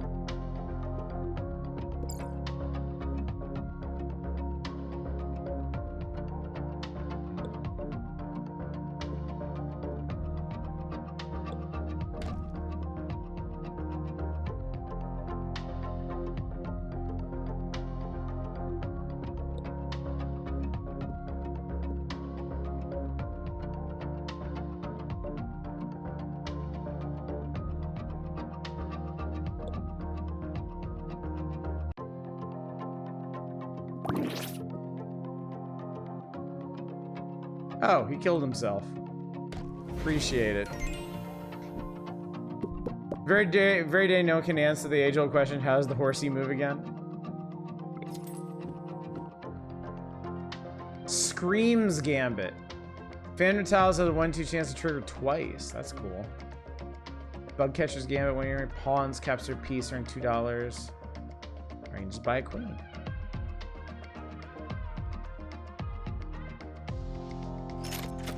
Can't wait to lose this one on the next round. Prawn takes horsey. Ooh. Something going on with this queen. On wait, creates a copy of this piece on a random top. Oh, that's gross. That's fucking disgusting.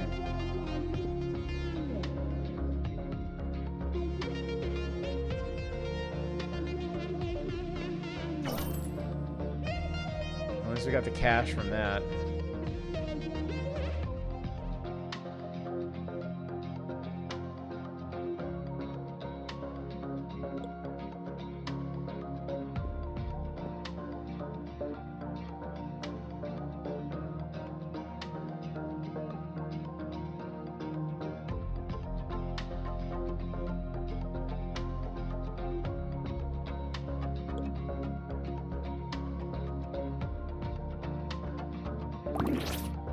So now I have a Phantom Queen.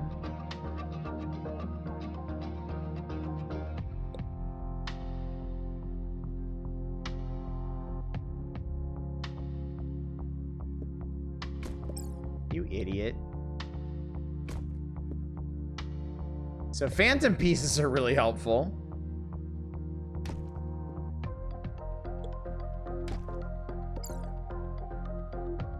Horsey, no!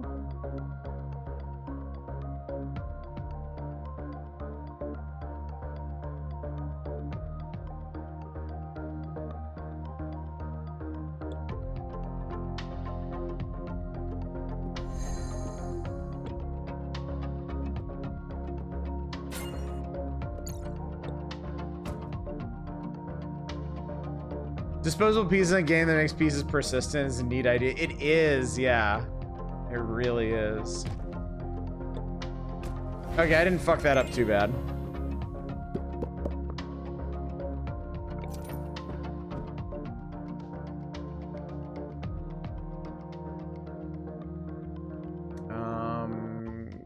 King 11's Gambit. King steps on white tile. There's a 1/3 chance turning golden tile. That's cool. Silver, for example, after moving a knight, if it can capture 2 pieces. Huh. That's a weird one. Pawn. I'm gonna buy this one in the hopes that I can get another king.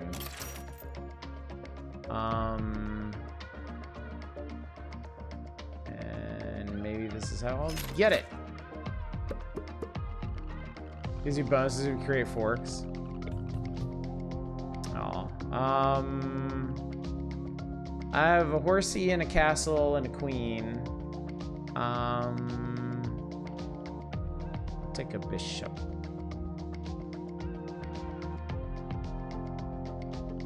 All right.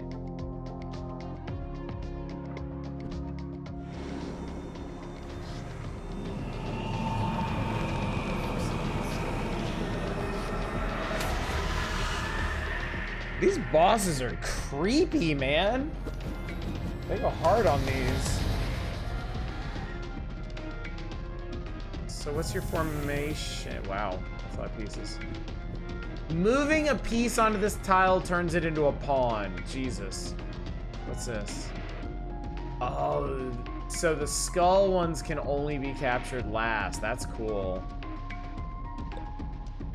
Chess never made me piss myself.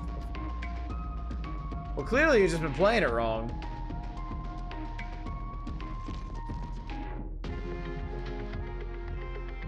All right.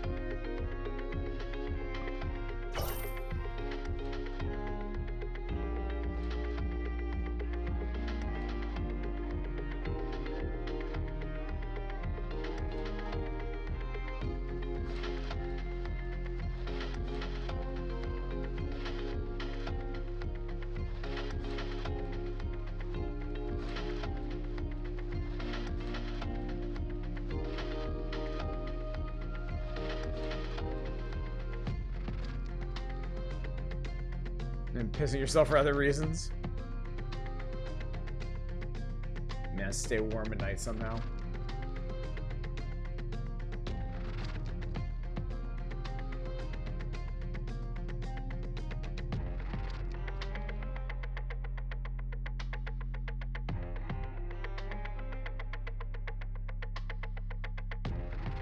Move on to also trigger if you start on a tile. Apparently not, because I don't have a phantom copy of this rook. And I started on that tile.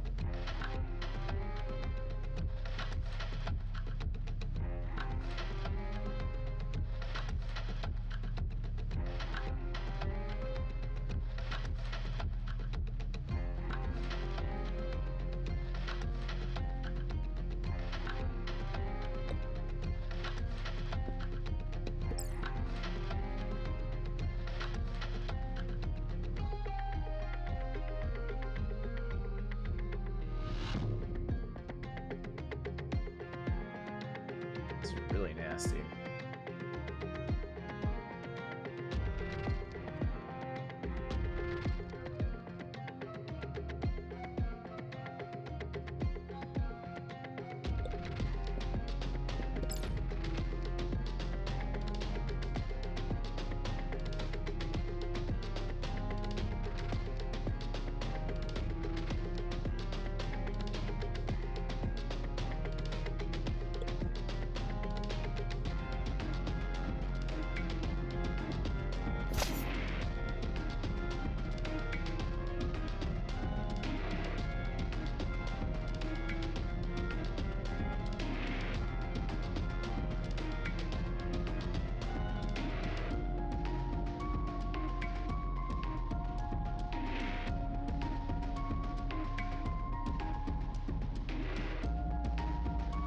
The knight is so scared.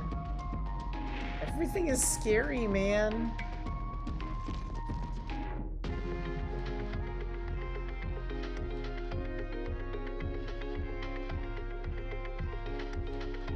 like nowhere to go.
Yeah, you can't take this guy. So.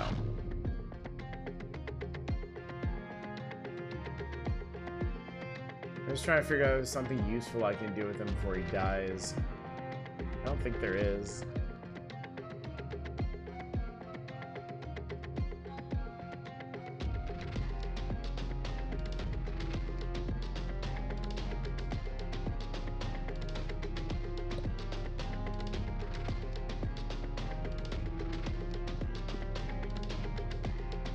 I wonder if you can use up these tiles. That's one way to find out. No, they stay that way.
Why would it do that, though?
I wonder if every fight is winnable by just having crumble mode drop all enemy pieces. I wonder if it even affects the enemy pieces.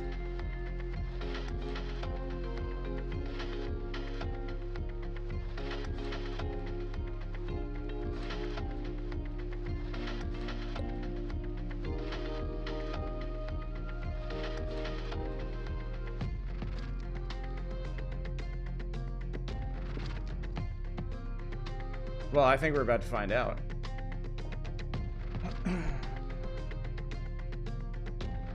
13%. Sounds accurate.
Oh, wait a minute. So, like, you can't move across gaps.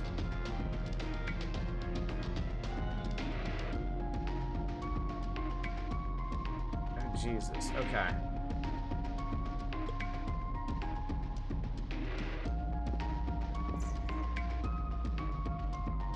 So it's straight up down to luck now.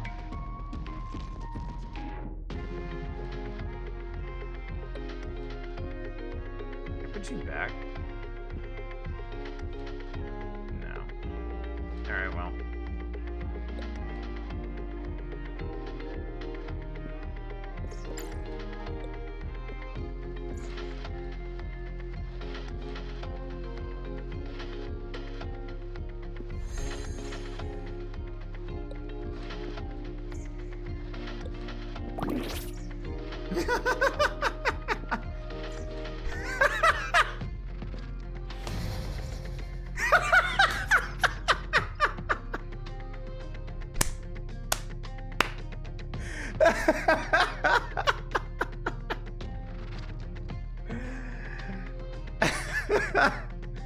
I guess that means I lose?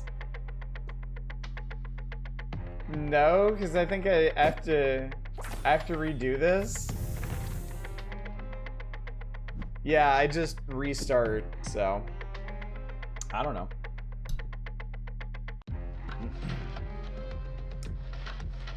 I had to stop looking at chat during that because I could see out of the corner of my eye y'all were being way too negative about that.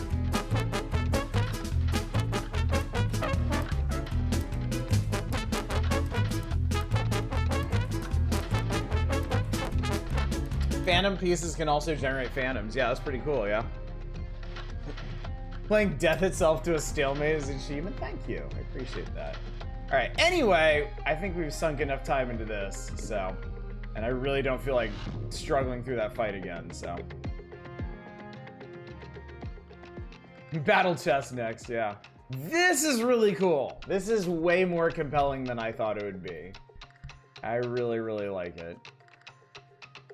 So yeah, turns out Balatro, but with other game types, actually a winning combination. Does that include a chess AI difficulty option? I didn't check.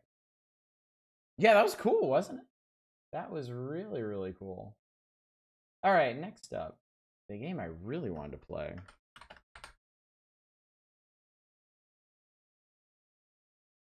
Seems way harder than Balatro. Well, I mean, chess.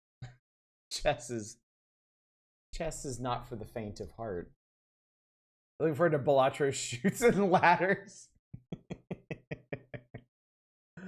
Let's play some Map, which happens to be a game about maps, if you can believe it.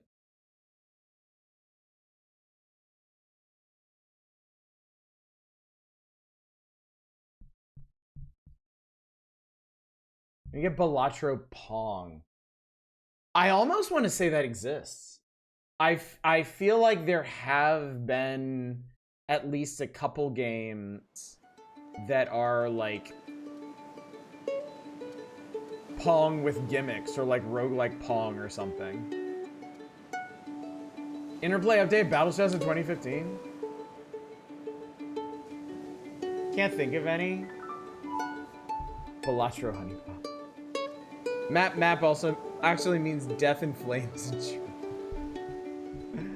Alright, let's make some maps, chat. Let's do it. Billy packs a breakfast for her little sister herself.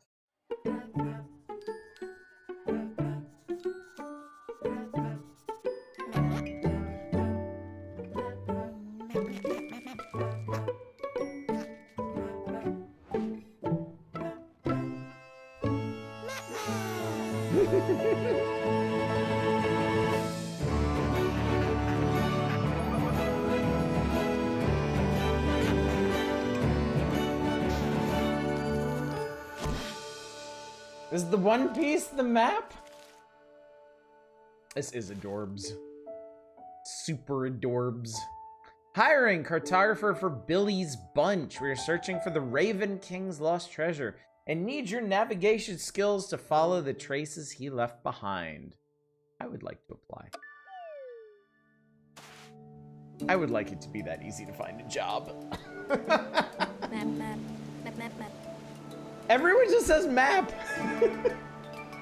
Map. It's amazing. You're a full-fledged cartographer and want to join us. That means you can just walk around the island and mark the tree on a map? And all that just with your sense of direction and the outline of the island? All right. Move, run, jump, open map. Okay. Mark the tree on the map. Drive the marker to the intended position. Confirm to complete the mission.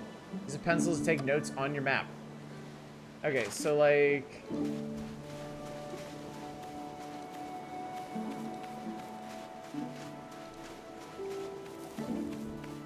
Judge, everyone just says map is gonna get old fast, but it's hilarious right now.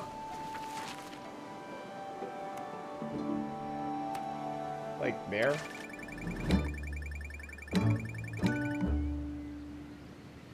Oh my god, it's actually gonna grade you on how close you get the marker. Map. Wow, you're amazing! Map. I always hold the map wrong way around. No wonder we hardly get anywhere. Ah. And you hear a husky, sexy man say map. Map.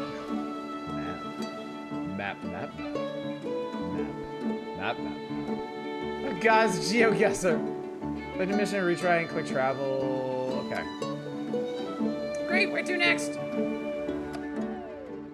Balatro. Moss does not always grow in the north. Find your way around this island too. I was so bored when we weren't making any progress that I built a sandcastle. Mark on your map and show us what you can do.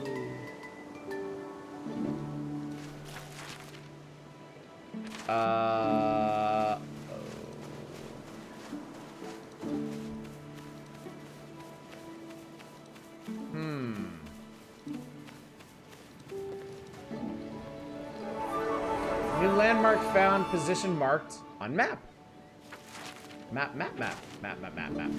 And the sandcastle is apparently due north from it.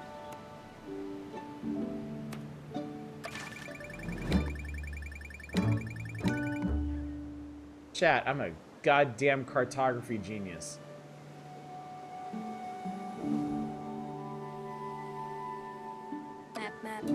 Map. Sandcastle needs the marker, not the Gate of the Ancients. Oh my god, that was absolutely insane. You have to join our crew. Pin should make a squelching noise when you stick it in the map. The map is not alive.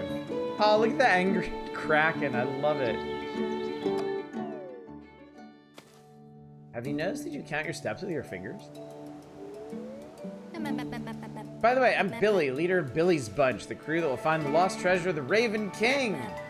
To follow his tracks, we desperately need someone like you, someone with exceptional cartography skills. To be honest, I've always taken care of that so far. I tried counting my steps, but I don't even know which way is north. I even got some grid paper with a scale, but I think it's definitely better off with you rather than with me. How about it? Would you like to give it a try? Just mark that pile of stones on the beach on your map. We got some tools. I can hold to count steps. Oh, that's cute. I like it. Alright, that's a kind of big ass island. Map is not a live skill issue.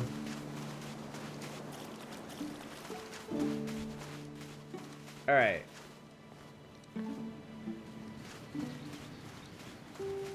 I mean, I really feel like I can eyeball this.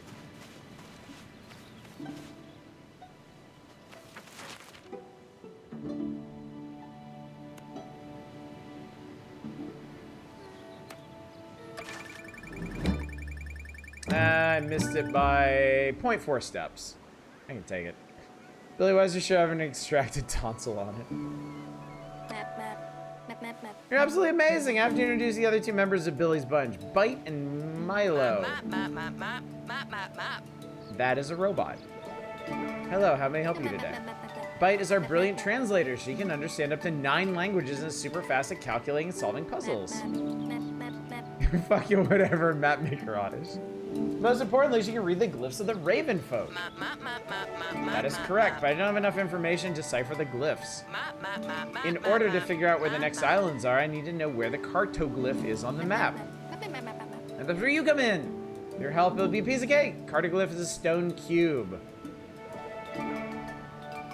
Almost as big as you are, covered in glyphs. Oh wait, before I forget, just a moment, I'll just wait. There you go, now you have a compass rose on your map. That way you'll always know where north is. Cool, isn't it? Cool, I got a compass. Also, we're looking for poneglyphs. We're looking for poneglyphs so we can find the treasure of the Raven King.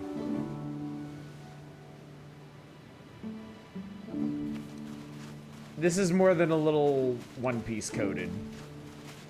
Character design is excellent. There's a bunny! Oh, there's multiple bunnies. Oh my god.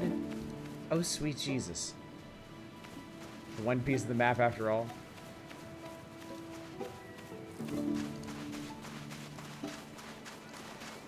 Alright, where's that poneglyph? Right here. Right here. Oh, she just drew it on here. It's cute. Oh, hey. I hope there are more landmarks than just this. Frankly.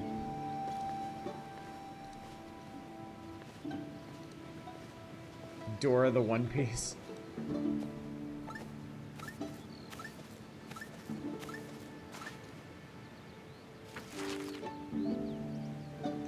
That's 10 steps. So it should be like right here.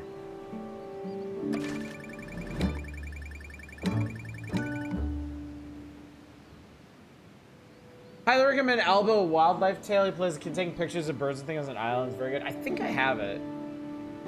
I do believe I have it. I understand. Next, we have to mark the Rabbit Bro on the East Beach. Oh, wow. That's going to be a piece of cake. Oh, look at this ditty bitty bunny. Oh, my God. Oh. You're so cute. Sorry, I don't mean to torment you like this. All right, so oh, I can actually go out to this. All right, so from here What's up, Peach? Thank you so much for subscribing to 64 months, sweet Jesus. So very appreciated. Now I want to toss Carto in this world and watch the chaos unfold.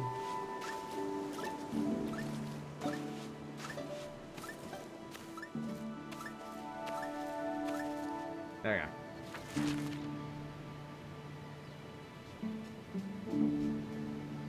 I'm sorry, did she mark this tree? She did. She had to. That had to be it.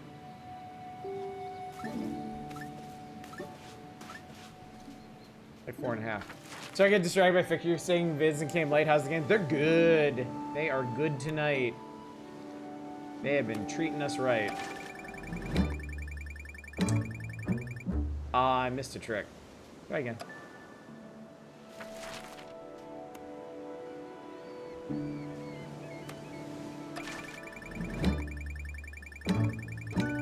There we go. Failed. Defeated. Will the rabbit bro help with decryption?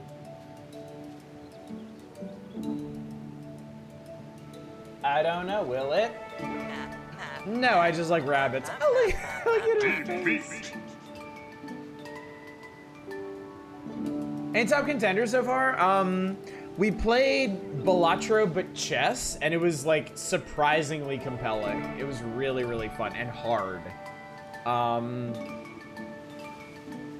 The first game of the night, Deadcore Redux, was pretty solid. It's a first-person parkour game with some Tron vibes. This is insanely adorable.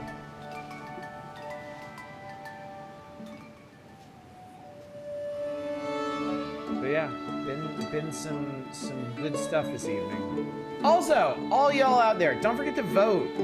Vote ends tomorrow night, like a little over 24 hours from tonight.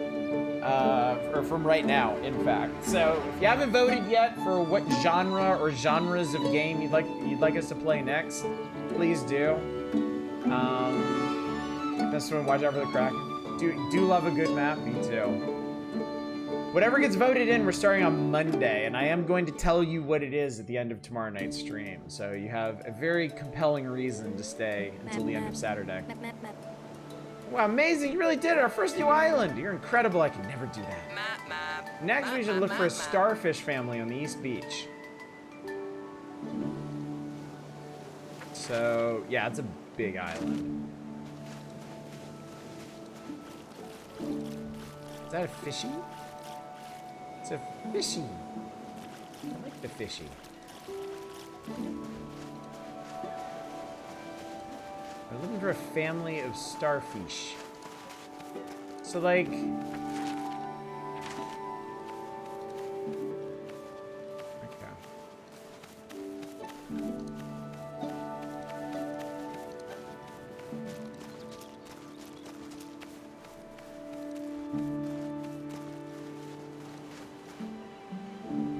Gold Medal routine is phenomenal. Our music was MacArthur Park.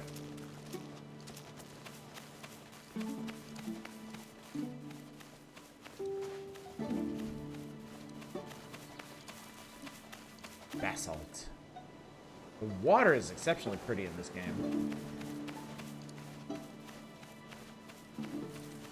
Got some ruins and stuff.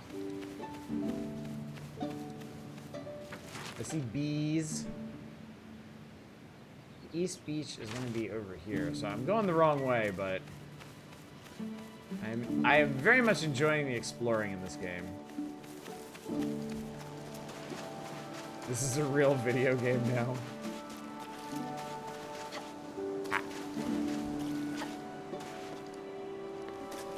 Basalt's really neat.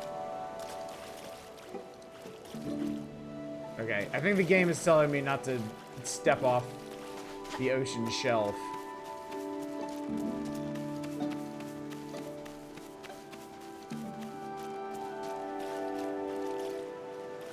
That's a starfish, not a starfish family, as I would define it.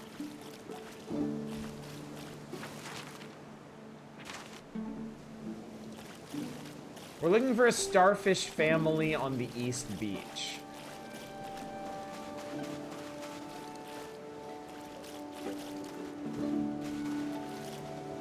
that's a starfish.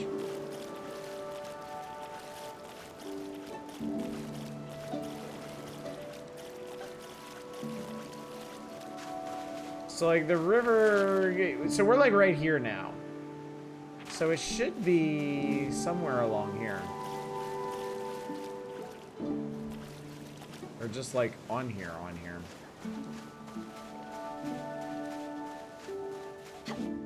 I guess this whole thing is like the East Beach. So.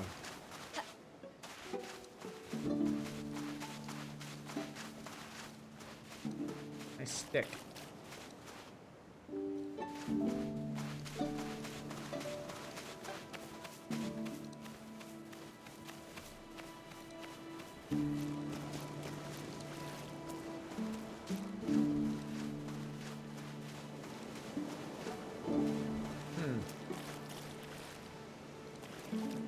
I can't seem to find the starfish family, chat.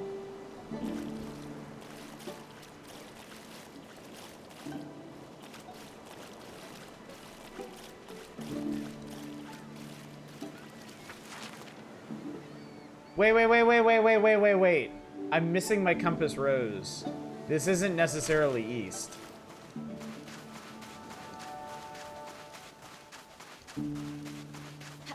Hold up.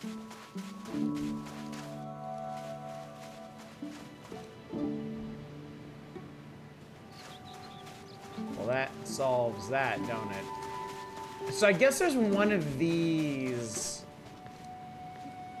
I guess there's one of these on every island. Well, that's weird. Because if that's accurate, then... Also, now it's not showing up on the map. Maybe that was just for the sake of tutorializing.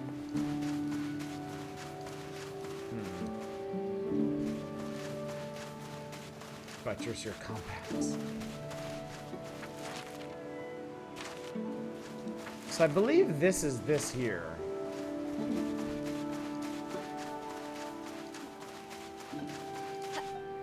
So it's like right on the other side of that?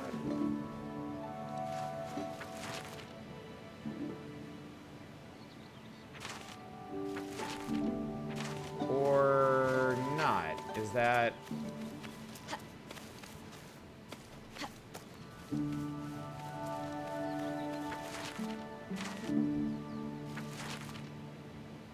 No, we're like over here. Hello, bees.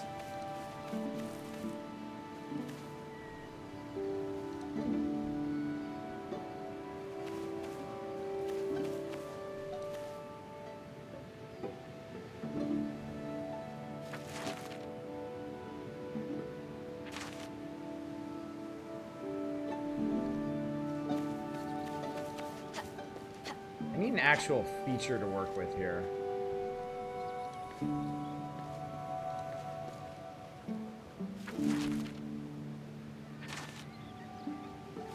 Okay, so that's this. Press F to map. So it's in from here.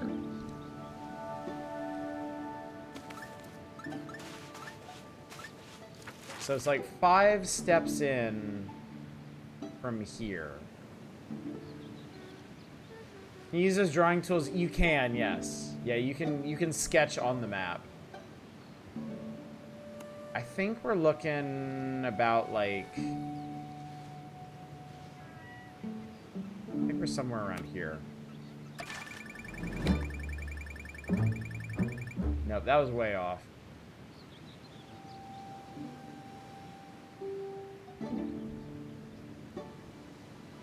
Ah, yeah, I see why. Okay.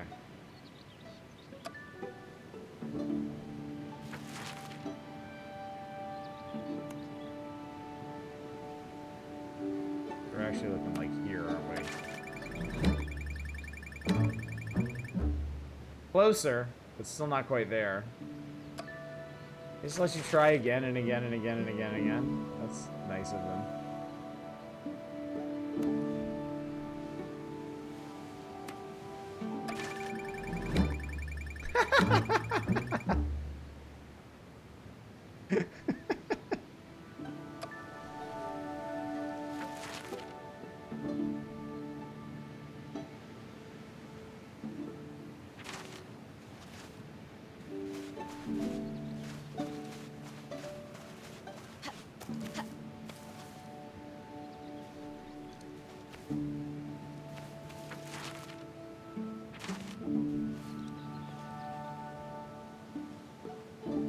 trying to think what's the actual right way to do this.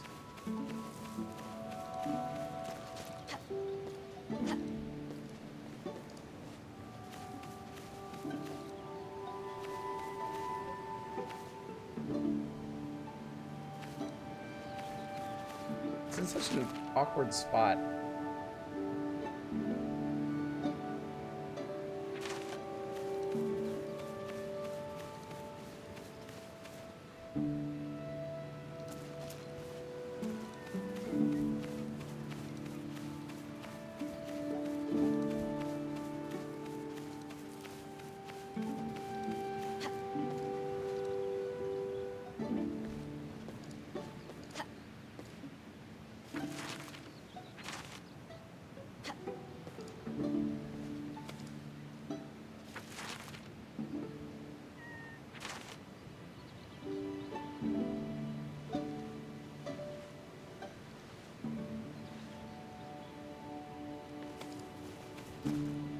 I wish that this thing was on my map. Because this actually, like, it's due east of this. And due south of this is...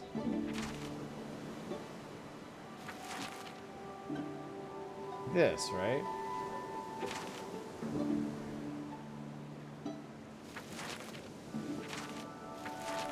Yeah, that's that piece right there. So from there, hang on.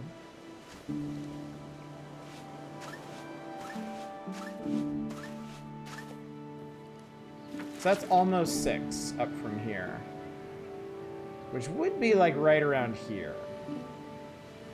So like...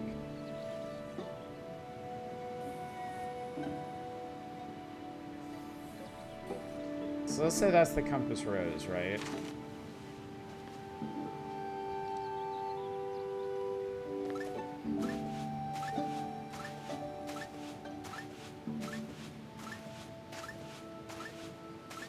It's 11 from there.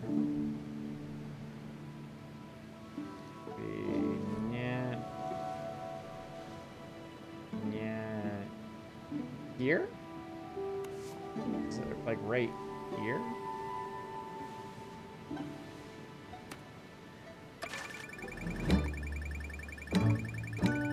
There we go. There we go. Good da! A ruin, I knew it. That means Raven City is... Mop, mop, mop. Oh dear, this is Milo, the third member of Billy's bunch. He's not very good with strangers, but don't worry about it. He's like that with all of us at first. He's actually against taking in anyone else.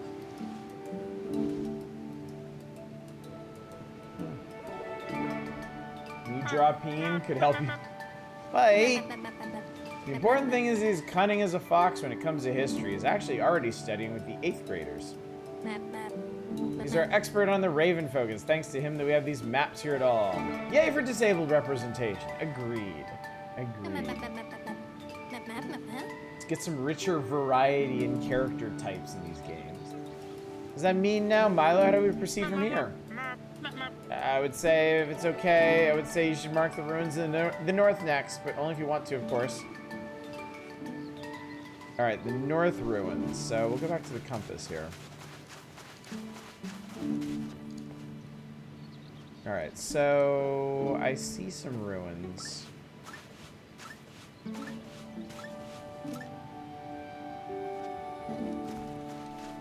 Alright, 6 to that hill.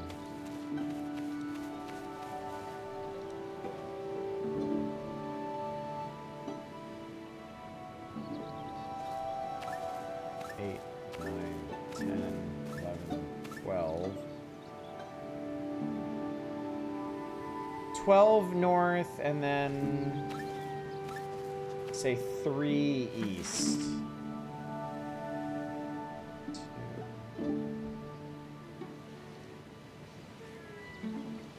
I'm gonna call it right around like here, I think.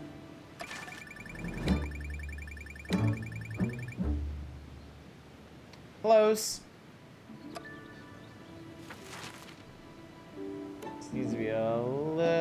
little bit closer. So fluffy! There we go. Is that scribble on the ruins? A treasure map!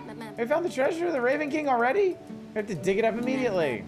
Shovel, a shovel. Does anyone here have a shovel? Hello there. Oh, Rue, hello. I heard you need a shovel. I can lend you one on one condition. What, really? Huh? I want to join your crew. Why?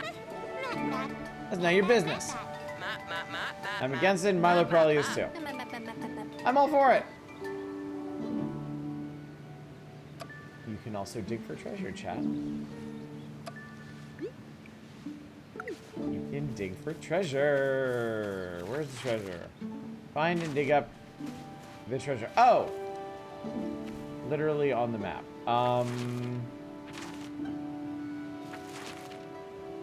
Okay, so that's there. So the treasure is...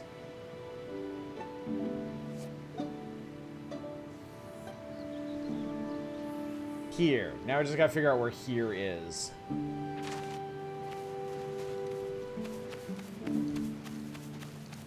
Alright, so it's north of where... I think it's north of this stick.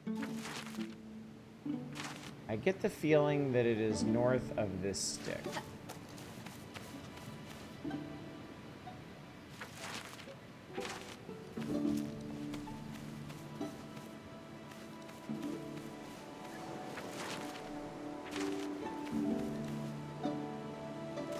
Could it be down here? No.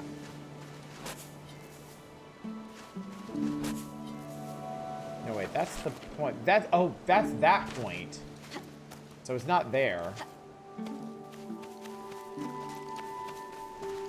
It might be up here.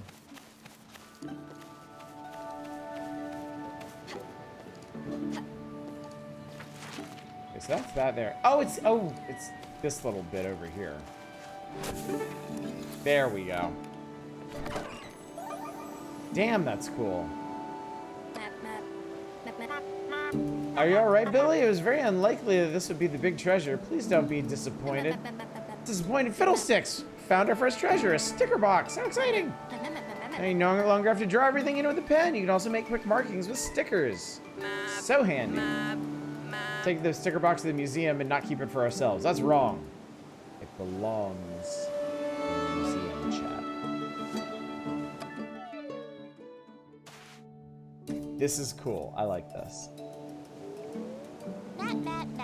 Very well, now you're gonna help me. I'm looking for a very particular flower. It smells like it's not from this world. It's beautiful and persistent. It's just perfect. Unfortunately, I don't know what it looks like. Find it for sure. If necessary, we'll mark all the flowers on the island. That won't be necessary. I actually know the raven flower isn't one of those little yellow and white ones. Take the woods pour into the museum. Perhaps you'll find a flower that is a different color.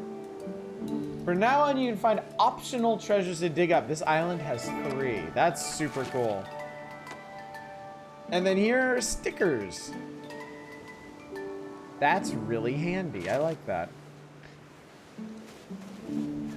All right. Easily the coziest games I've played all night. Easily, yes. I am going to leave this one here so we can get to the rest of the stuff tonight, but this is great. This is super, super, super good. I'm going to pop out of here. This game has a demo. It does have a demo, so if you want to play this yourself and enjoy it yourself, you can do just that. I would encourage you to do so and also follow it and add it to your wish list. This is the kind of cozy stuff you're into. Yeah, all right. Anyway. All right, we got 3 more games. We might get through them tonight. We'll see. We'll see.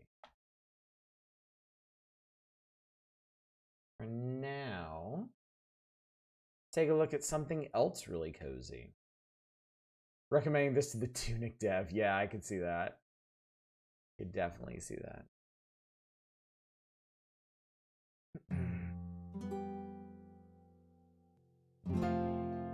About to play something else cozy, chat. Mistpaw Ravine. Like I said earlier, I think this one is Timberborn with magical cats. That one is on a broom. Enter settlement name. Catopia. Default cat color, I want blue.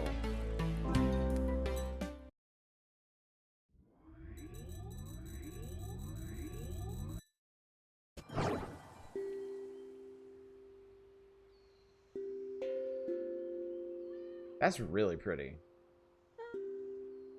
The Lanter's working, boss. The mist is cleared just enough to start our settlement. Let's start collecting resources and get building. Place woodcutter near trees.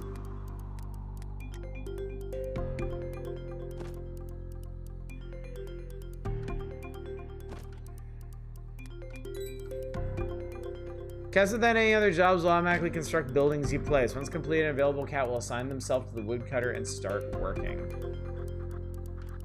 Yeah, I really like the colors.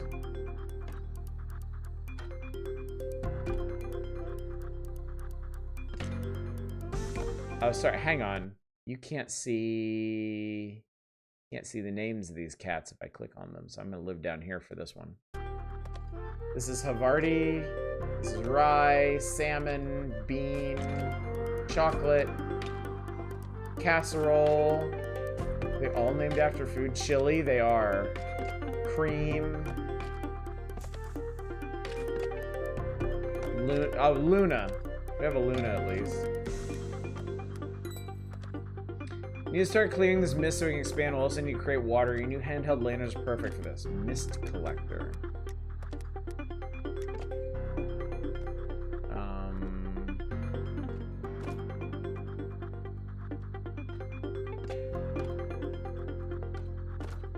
The music is interestingly jazzy. Favorite cat is Town Center. So we have a power grid. As it happens. What are these? Rads. Rads, I guess, are food.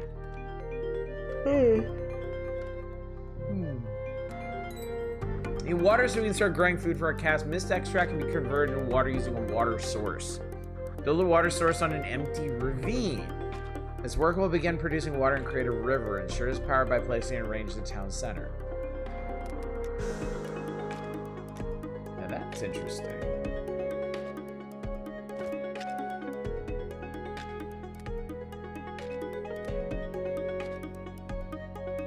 Where's people going? Oh, they're getting they get on their brooms to get resources.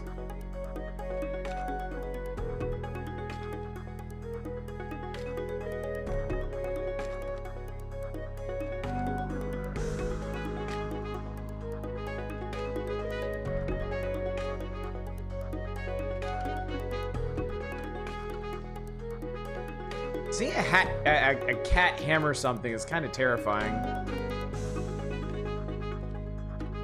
Actually, seeing a cat chop something with an axe is even more so.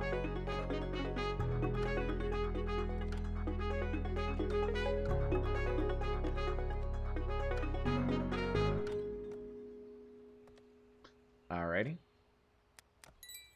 Farmers plant and harvest crops, build a farmhouse near a water spout. Crops must first be placed within the range of a farmhouse where farmers will get to work. Crops must be on grass in order to grow. Unwatered crops will not grow and will eventually die.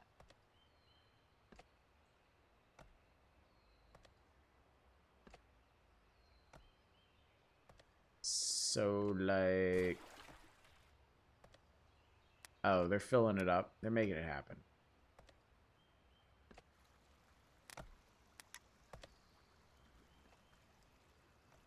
There we go. You know, cats that kill people with weapons over there? Yeah. No, just the usual ways.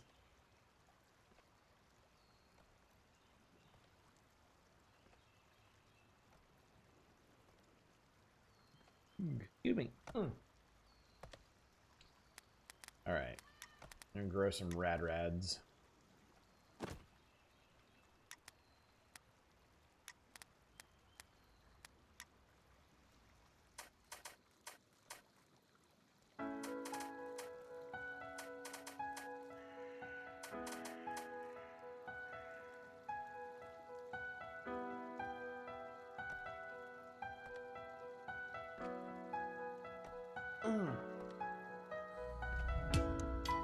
Well, this is quite charming as well, chat. Not sure it can really top map. Unless all the cats start going like, cat, cat, cat, cat, cat. But anything is possible when you got magic cats on deck.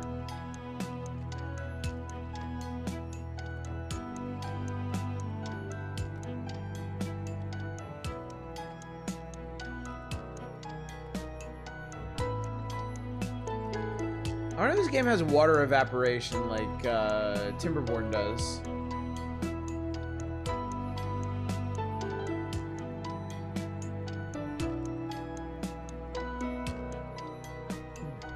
Excuse me.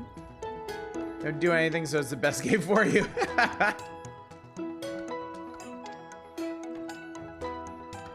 Cats are good at mind control.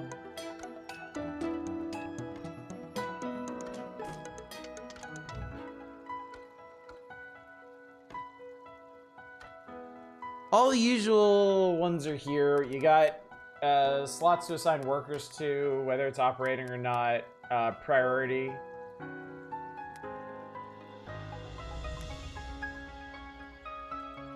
Ooh, farmer cats. Adorable. Cats like to poop after they eat.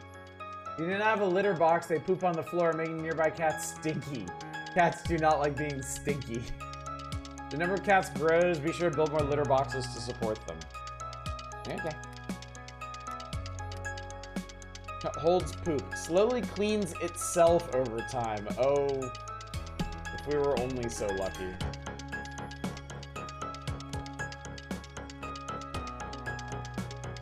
I'm gonna hide it behind the town center. My experience is the opposite. Quite so, quite so. Can't lie, a good aesthetic theme can get me into stuff I don't always play. It doesn't really work for me. Like, it's gotta be something that I'm into. But the aesthetic is a key element of it. Like, I'm very, very likely to pick this game up. In large part because of the aesthetic, mainly because it's another take on Timberborn. Like, straight up. And Timberborn's one of my favorite games ever. Storing resources. We'll need dedicated storage buildings to store all of our resources. Assign storage buildings stored resource after placing and selecting it. Stockpiles. Yep.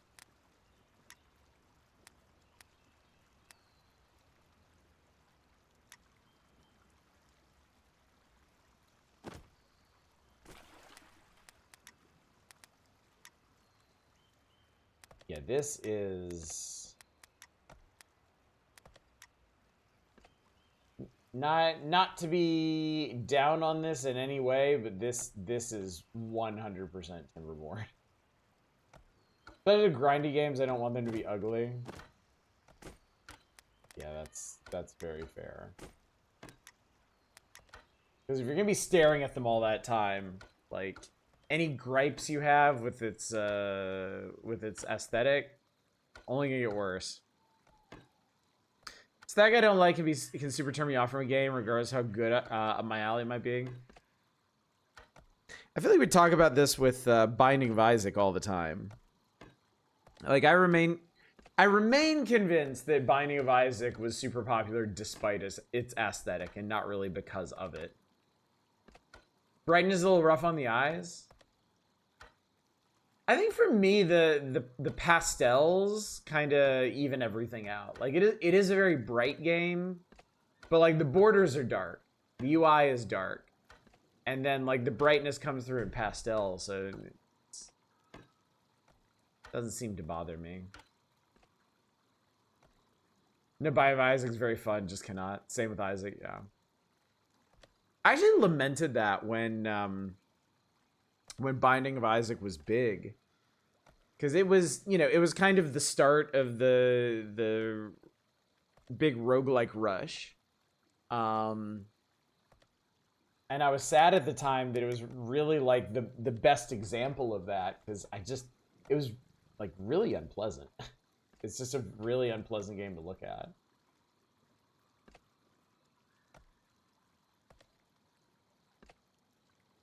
Driven by to say someone sold Binding of Isaac to me, a Zelda-like game. I was disappointed, never went back. Oh yeah, that is really, really, really, yeah, that's betrayal. That is false advertising. The settlement will not succeed without happy cats. Build homes to increase their happiness and allow kittens to be born. Kittens will only be born if you have enough homes to house them.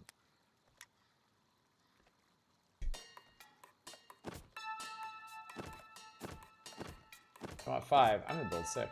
So apparently you don't need roads in this? Mana, storage, liquids, homes, production, gathering. No. And you can just cram things together as hard as you want. So the planning, at least, is quite a bit simpler in this. Even Arknights does not make me like tower defense. Oh no, I get that they meant the dungeons in Zelda. Like, Zelda is a clear, like crystal clear inspiration for Binding of Isaac. At the same time, describing Binding of Isaac as anything like Zelda is immediately gonna give the wrong impression. Because Zelda has a vibe. And Binding of Isaac is basically the polar opposite of that vibe. It took me a long while to get into the original Binding of Isaac. Still haven't played any of the remake. It's just different enough to completely put off. I do honestly want to play the remake. I own the remake, but at this point, I feel like it's not really worth playing unless I have all the DLC for it. And the DLC is really expensive. But when Binding of Isaac came out, I was big into that game. No, Arcane, that's exactly what I'm saying. It is Zelda in that it is inspired by Zelda's dungeons, but what I am saying is if you describe something as like Zelda, the first thing people are going to think of is not the dungeons, it's going to be that, like, that cozy adventure vibe. And the Binding of Isaac is, like, anti that. It is so very much the opposite of that.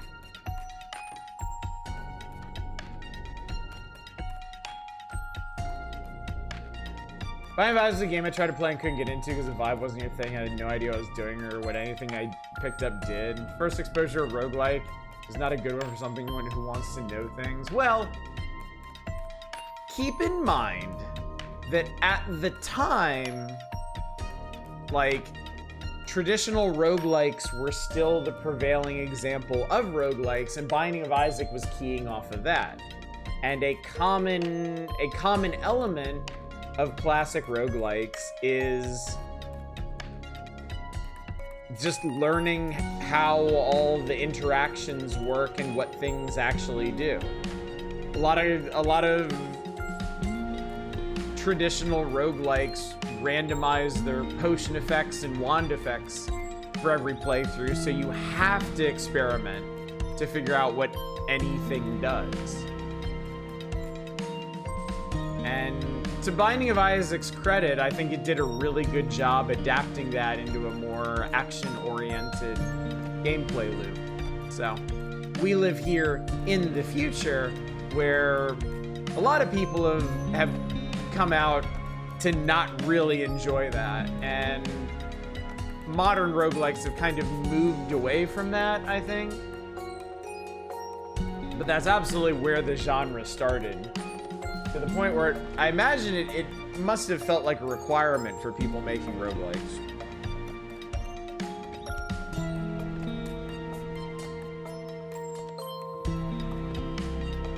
I feel like a lot of people bounce off their first roguelike, especially if they don't know what to expect with the wrong one. Only get into the original, the complete item manifest, open the other window. Eventually I got experience enough I didn't have to prefer as much. Yeah, see, I came to it from the opposite direction. I had played some of the cruelest, most sadistic roguelikes known to man before playing Binding of Isaac, which was downright homey compared to the likes of Ivan. What is this called again? This is... I already forgot. And it's not on the pause menu. Mistpaw Ravine. This is Mistpaw Ravine.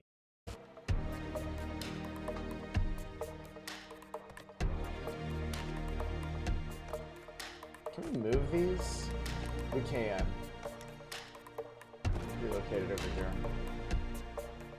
And let's relocate this one over here. And let's relocate this guy here. Let's relocate this guy here.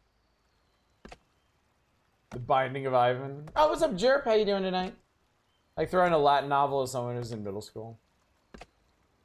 Experience is pretty much only console games, so yeah, unless you've been playing stuff like Shyren,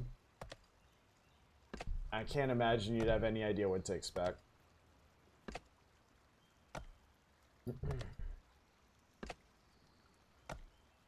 The roguelike market is definitely in a much more accessible place now, where there are much more user-friendly, newbie-friendly roguelikes to tap into before diving back into the really crunchy and/or cruel ones. Shyren likes your entry point. I mean, I understand that Mugenics is actually turn-based. Mugenics is like Final Fantasy Tactics by way of Edmund McMillan. And apparently, the strategy in it is, like, really complex and really compelling.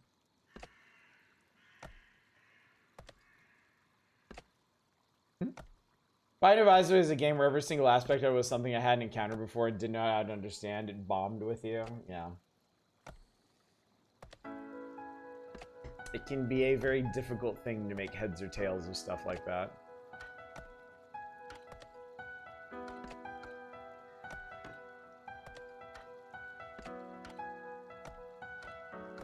Here, roguelikes, I see they're making Rift Wizard 3. Did like Rift Wizard, so you're excited.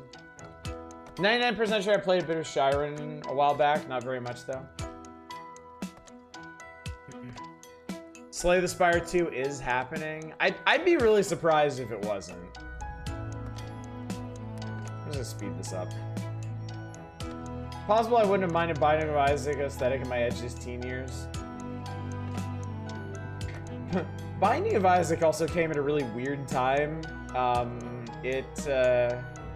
It came out while my wife was pregnant with our first child, so that game hit different.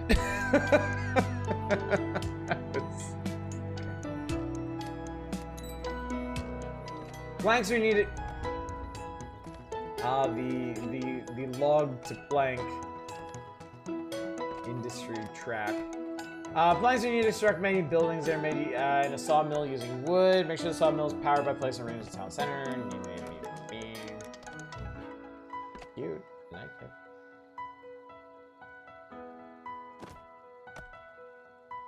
Meanwhile, it's time to get a Super Meat Boy like a pool of melted butter. Oh, I love Super Meat Boy. Love Super Meat Boy. I've pondered before if Super Meat Boy would be worth streaming sometime. Because I haven't played it in a really long time. And I think it's worth a revisit. I'm not 100% sure that'd be the kind of thing y'all be interested in watching. 10 years too late for my rage years. People are being mean to the upcoming Battlestar Galactica game. All I have to do is try the demo for this. Shut up. Surprised the average person would have a strong opinion about anything related to Battlestar Galactica. Played through all Super Meat Boy before I had a controller and before the controls on PC were remappable. So it's running with shift is run, space is jump, and the R key is movement. That's how I beat Spelunky. When I played the original freeware version of Spelunky, I didn't have a controller. So I beat that on keyboard.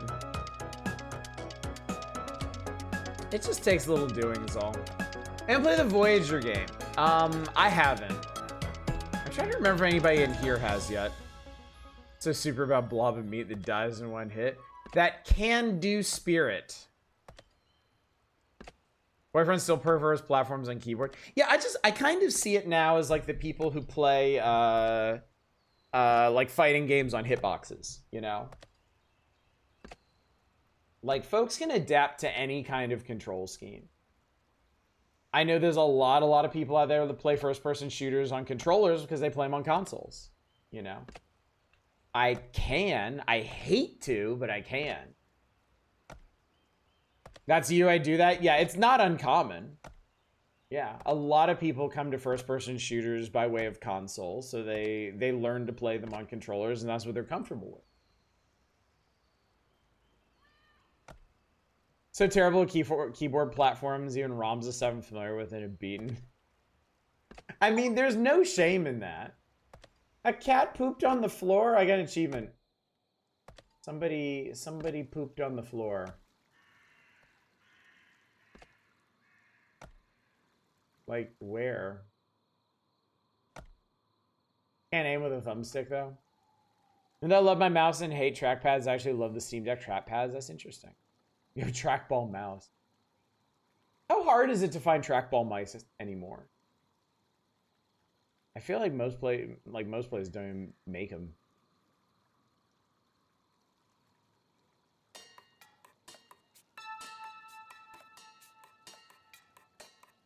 Oh, it's not that hard?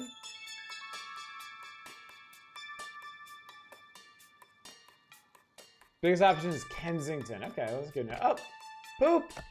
Is cat stinky now? Cat is stinky. Their workflow is speed. Their workflow is speed. Nice. That's great. Self. Well done.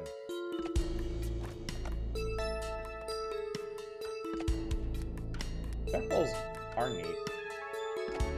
Okay, chat. You get this, right? It's Timberborn but with cats. Definitely not a bad idea, and I kind of like how streamlined and simplified it is. Mana is used to unlock new buildings. Okay, I guess that's their version of research. I'm gonna save this.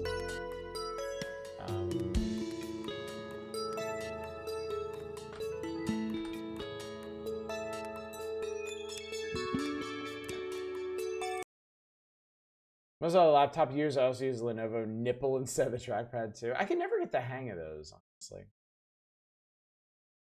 Only one that's really annoying me is Environmental Station Alpha, which doesn't have remappable controls, and the keyboard layout is atrocious.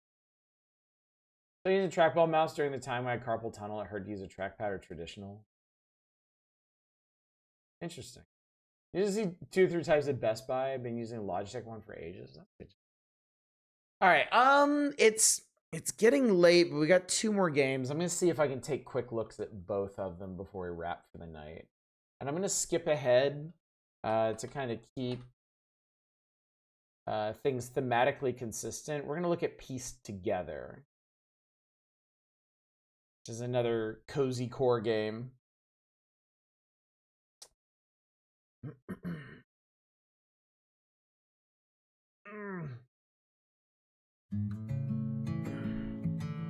I mean, you can just hear it. You can literally hear how cozy it is, chat. Well, I'm going to try going back to a traditionalist mouse. There's one on my eye on this mechanical keys instead of mouse buttons. That's cool.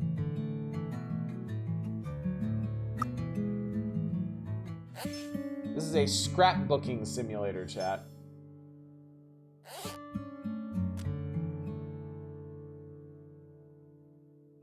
Dear Beth, I hope this letter finds you well. Oh, it's voice acted too. I know it's been a while, but I wanted to reach out.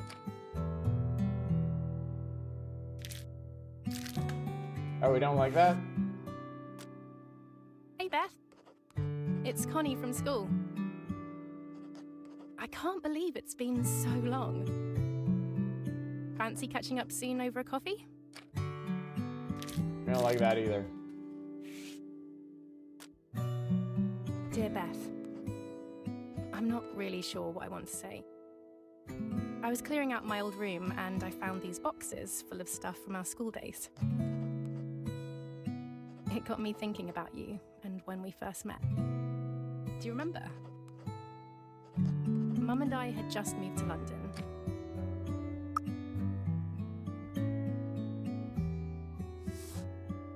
Where should I start?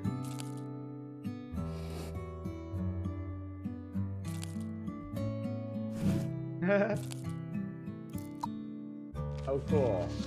Okay. I think I'm done with this page. What's this? It reminds me of something. Key items for him. The day of the big move.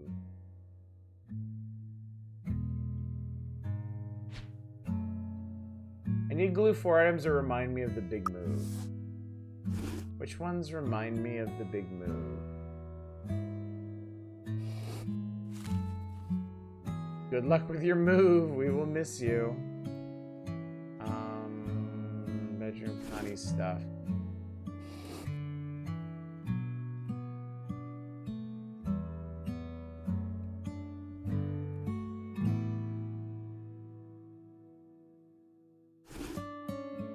Oh, look at that. That's cute.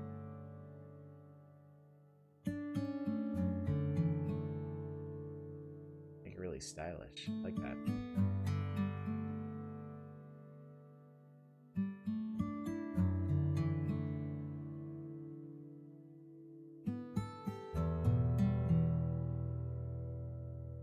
No, we don't bend the edges on the seam.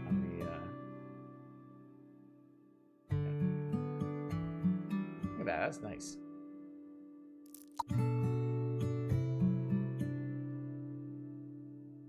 Oh, we gotta leave. Okay, we gotta leave space for certain things. Okay.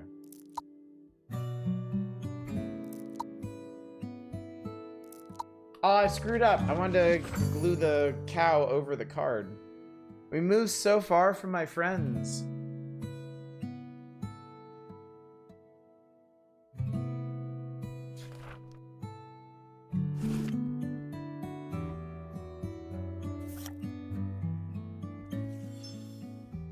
First day at the new school.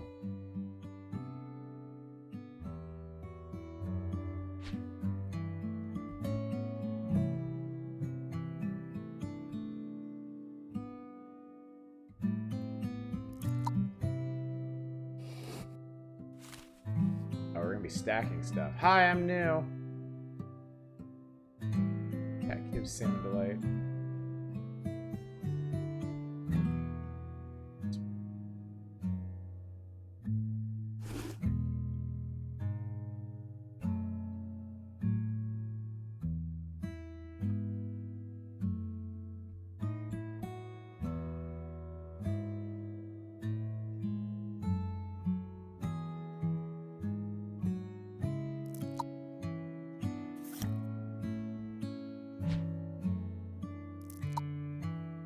I'm out trying to get to bed a little early for now tomorrow. Thanks for the stream. My pleasure, Satellite. Have a good one. Take care.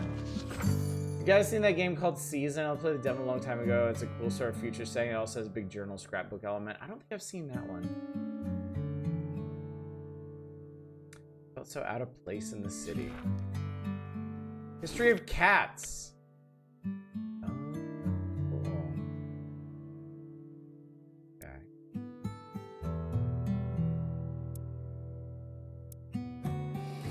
Wondering about these pieces.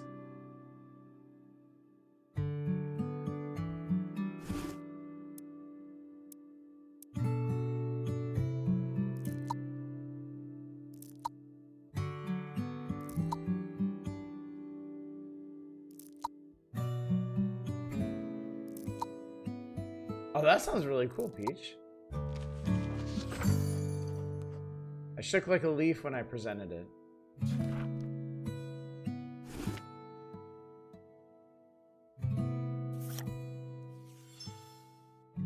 Mom invited all my classmates. I can see where this is going.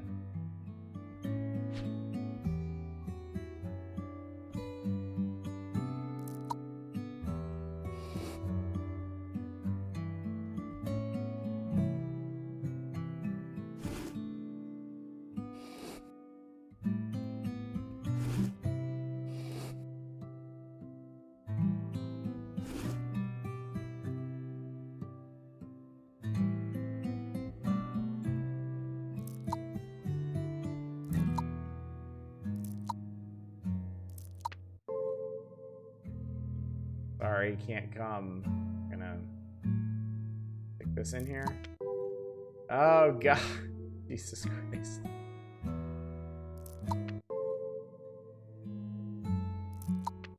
Getting a little depressing. Oh hey, there you go. Whew.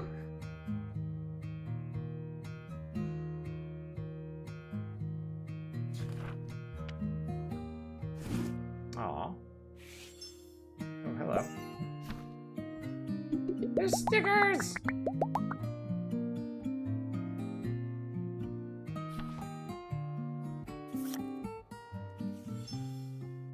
Field trip to the museum. Okay. I get this one, chat. It is indeed quite cozy, and I can feel the feels bubbling up.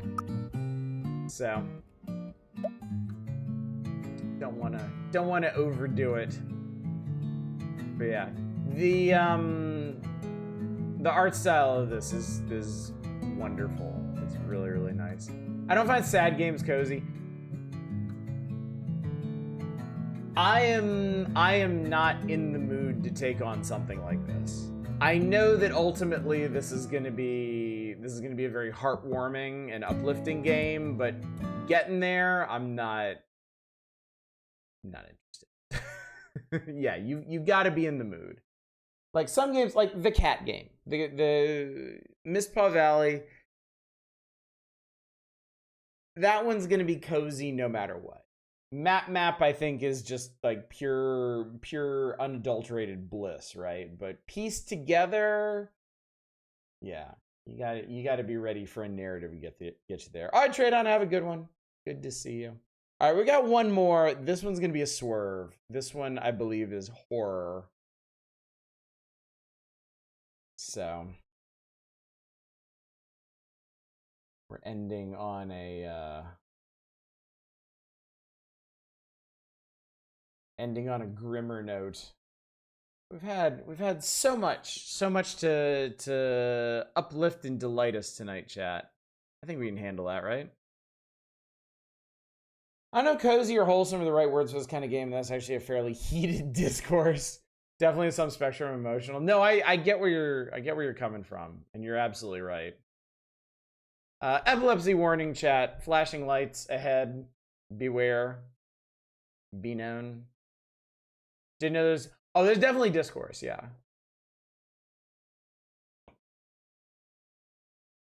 There's some folks out there that have some very strong opinions and also preconceived notions about cozy games, cozy core stuff.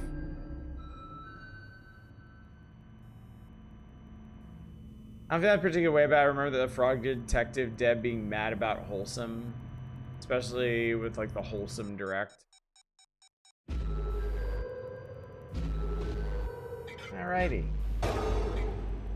Click difficulty. Normal is fine for me. Select character. Merc, sure.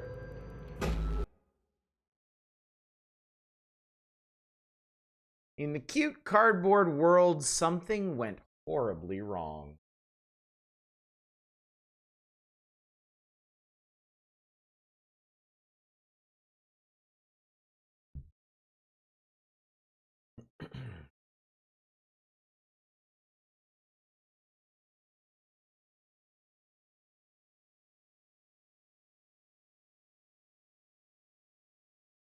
Every time there's discourse about whether grief games or orphans or whatever can really be called cozy and the restraints of being called wholesome just for having a cute aesthetic.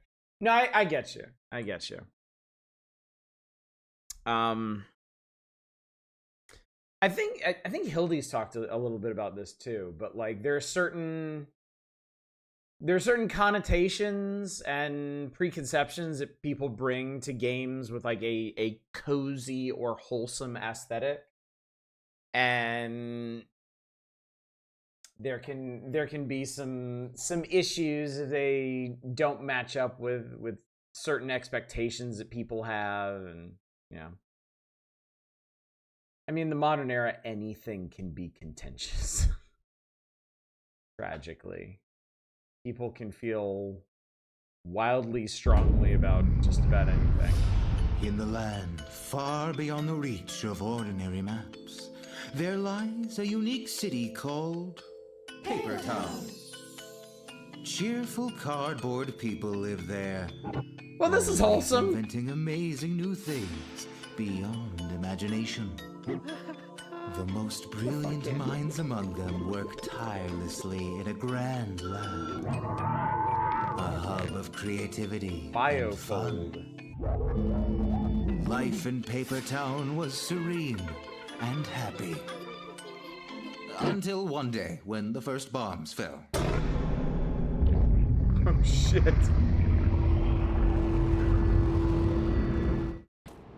Feels like a Jonah Vasquez joint.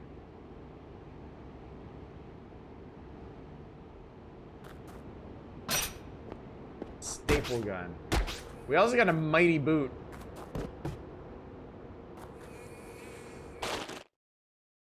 Okay.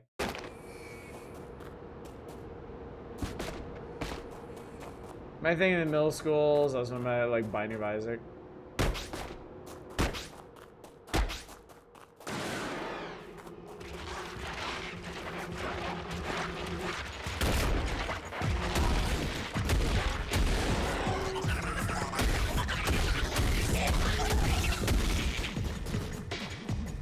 Speaking of Binding of Isaac,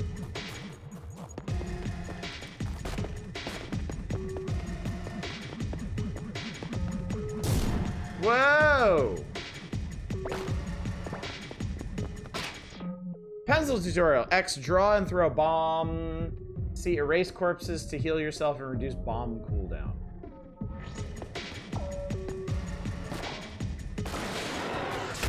Ah! Holy shit.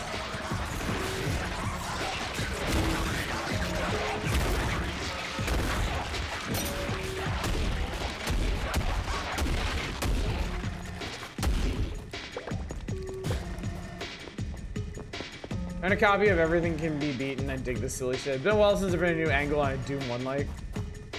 Read a lot of Johnny the Homicidal Maniac back then. I remember reading that. So like, ew.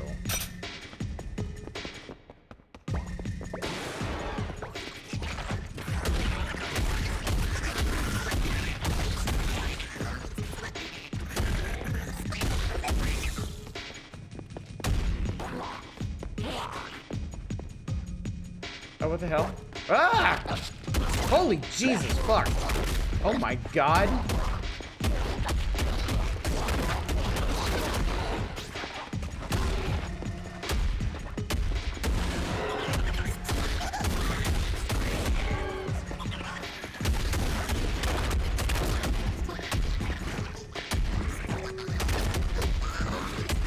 Oh, this is Binding of Isaac as fuck.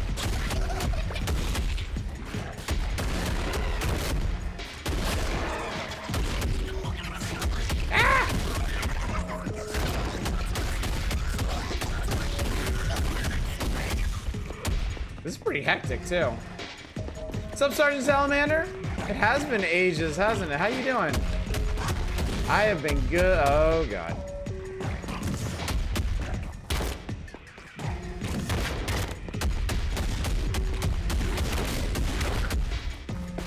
I gotta erase some dudes. I'm getting my ass kicked.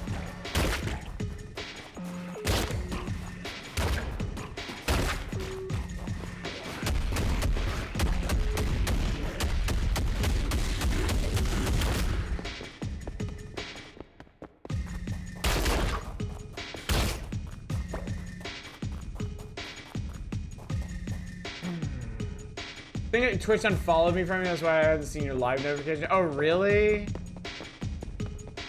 Twitch is so jank.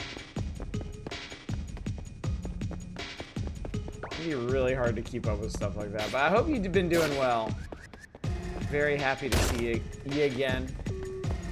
I feel sick the most of Vasquez Worst. One of my friends gifted me the squeaky toy from it.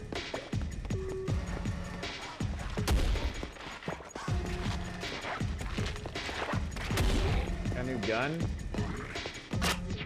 Super stapler. Shotgun 0, single shot, double barrel. Okay. Boom. Shop. Full heal, armor. Oh, paper clips are money. Okay. Interesting. You're pretty good. What you all been up to lately? Oh, all kinds of stuff. I worked my way through a bunch of the Monkey Island games lately. I've been doing a lot of these indie variety nights on Fridays. I'm up to 1996 in Nintendo Power. Oh God. Oh my Lord.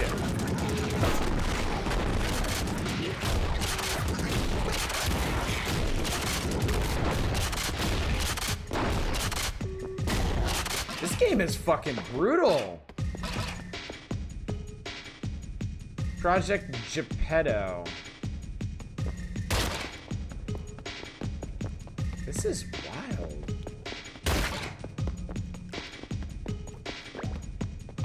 This is way more vicious than I was expecting. I think I like it. Also, what's this?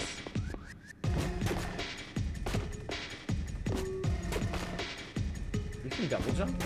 You can double jump! Getting away with some shit by making the enemies cardboard. Game is like a paper type world inspired Doom game. Yes. Yeah, I think the idea is they're taking something like a cutesy concept like Paper Mario and adding some shit went super wrong to it. Like Binding of Isaac style.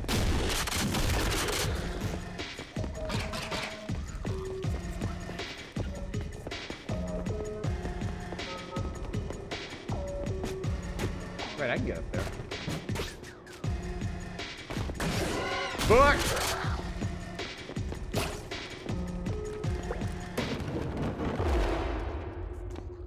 Why'd the music stop?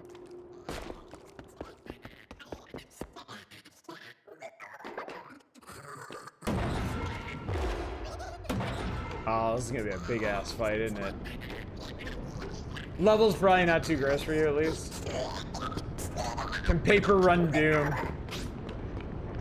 I like that. Ah! Where the fuck did that guy come from?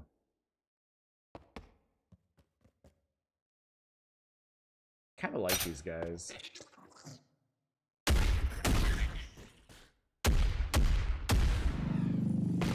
Here we go.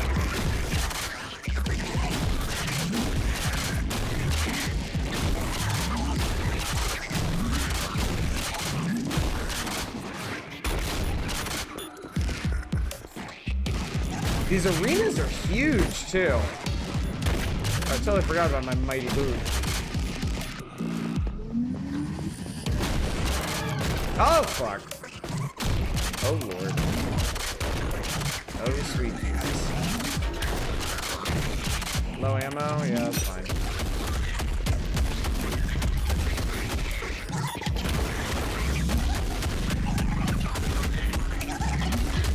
Shit, shit, shit, shit, shit, shit.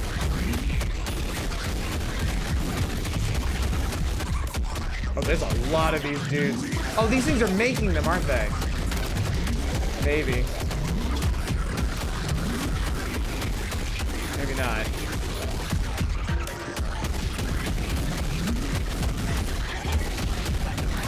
Use that bomb right now. Oh, and they beat it right over their head.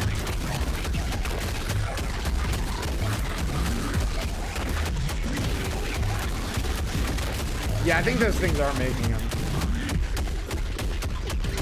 I do something about that. There we go.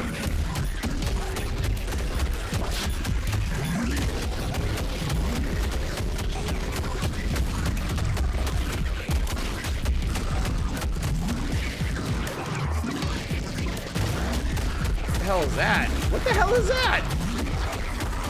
That's not paper! That's not fucking paper!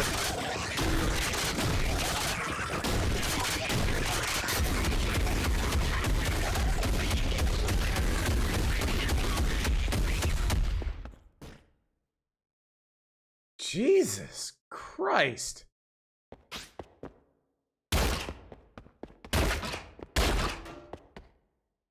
Hell was it? Oh my god, it's covered in razor blades.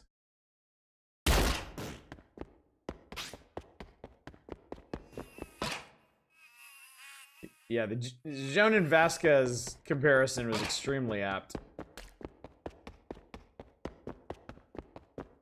Sharpen pencil. That's kind of cool.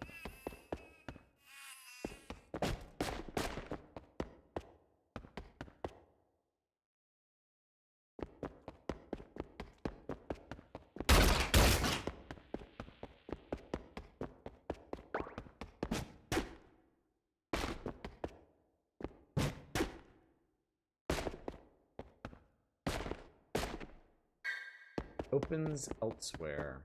Ominous. Why is there meat? That's, I think, the hook of the game. Like, why did everything in Paperland turn meaty? Shop tutorial, use blue button buys, or use red button to buy upgrades. Upgrades, you say. I got me a gold paper clip.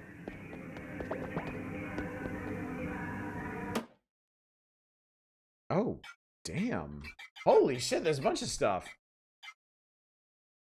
Racer healing. Oh, you buy upgrades with gold paper clips. Okay. Max health.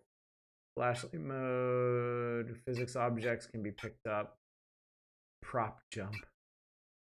Jump on head damage.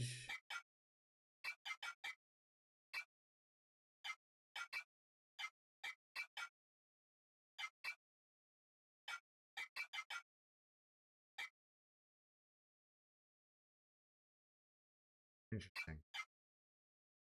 Really? It seems solid so far? I think so.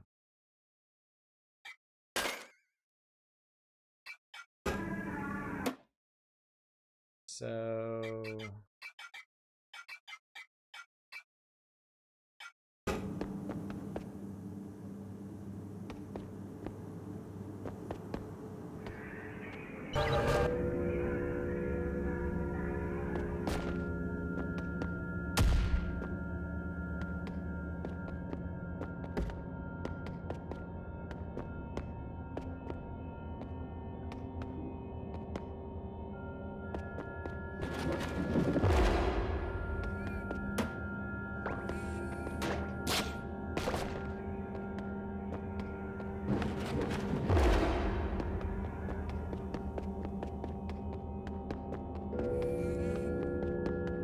really powerful vibes too. Like, kind of reminds me of how creepy Dusk can get.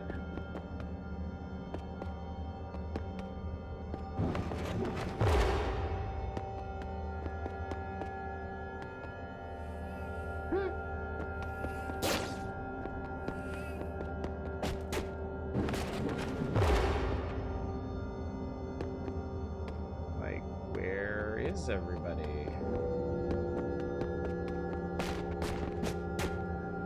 Like, shit's absolutely gonna go down. I just don't know. Oh. Yeah, I don't like that.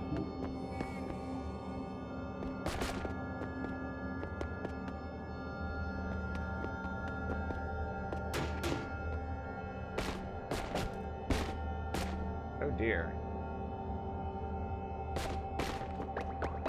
Meat! Draw. And your face on the no. Okay. You drew a face on the meat. Uh-oh.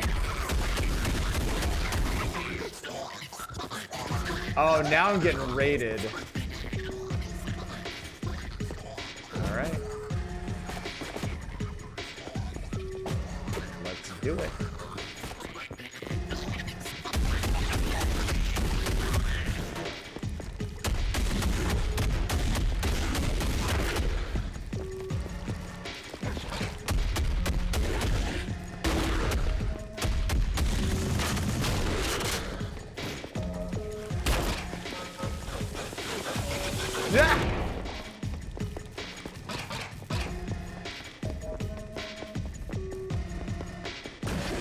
Holy fuck. Oh god, oh Jesus. Oh lord. Okay, yeah, I gotta start using Mighty Boot a lot more. Happy Boot. Whatever you want to consider it.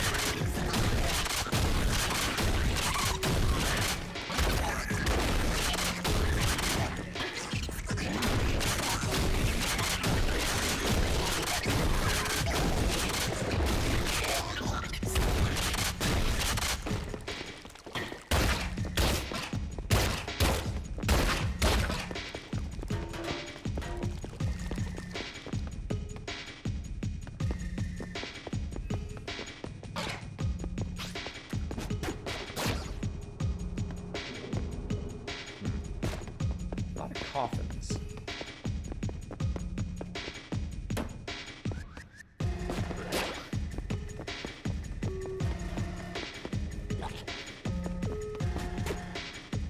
I'm not sure what the point of sharpening your pencil is yet. Oh hey, one of these fucking guys. I don't like those guys. Ah!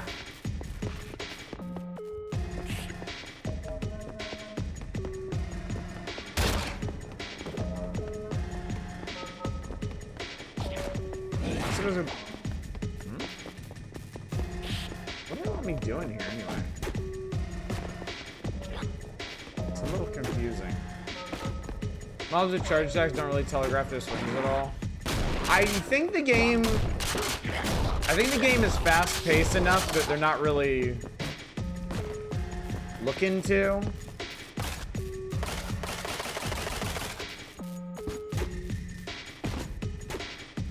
Man.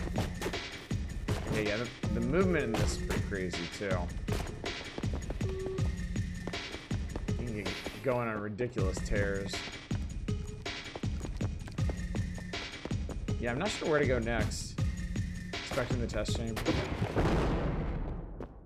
Oh.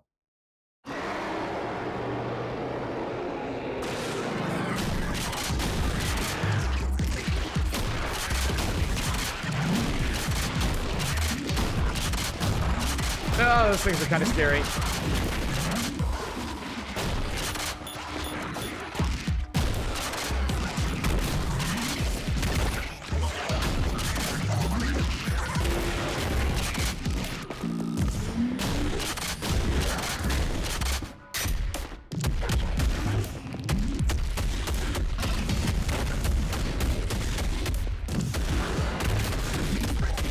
Fuck.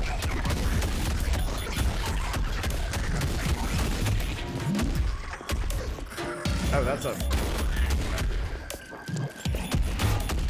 Those guys have shields. What's that? Ah! Oh.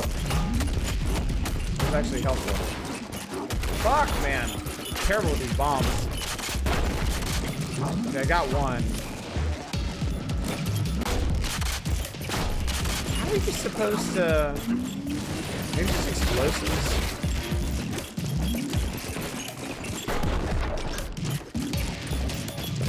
Oh, that blew his shield apart. Okay. Ooh, okay. Game is not fucking around.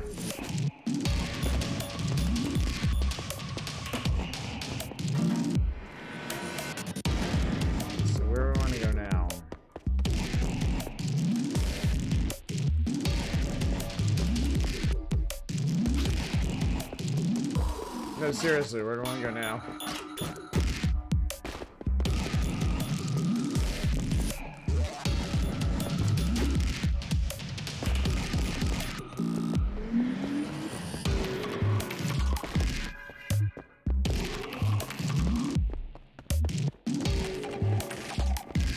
I don't understand why it's so hard to figure out where to go in this game.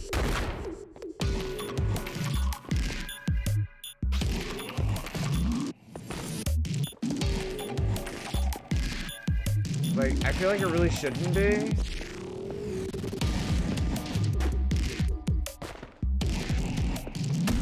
Did something bug out? Like... Oh, there was an enemy over there. Okay, yeah, something bugged out. There were like enemies trapped over here that weren't doing anything.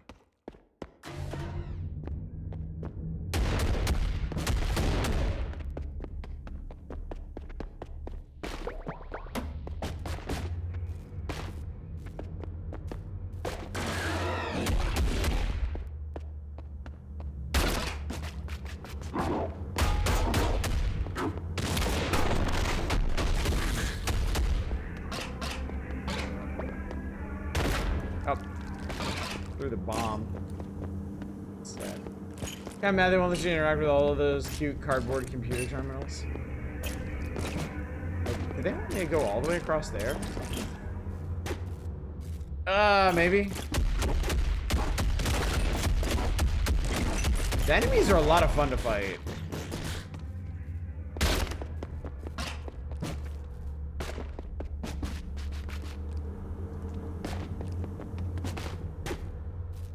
Wow, that's crazy.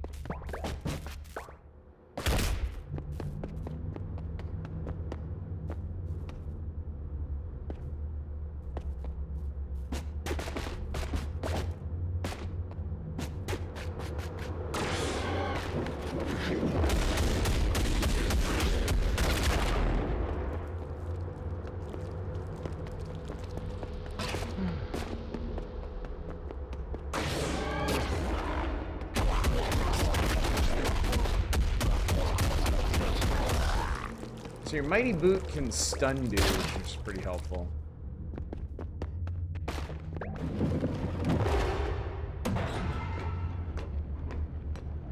Traditional diehard Jeffries tube Half-Life vents.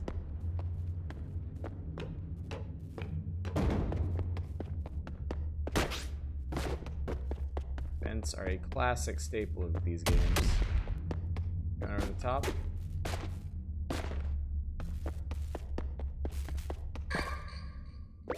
Wait, this is a secret? He is perfect. My head.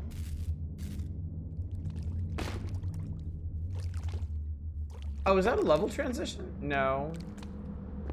Yes?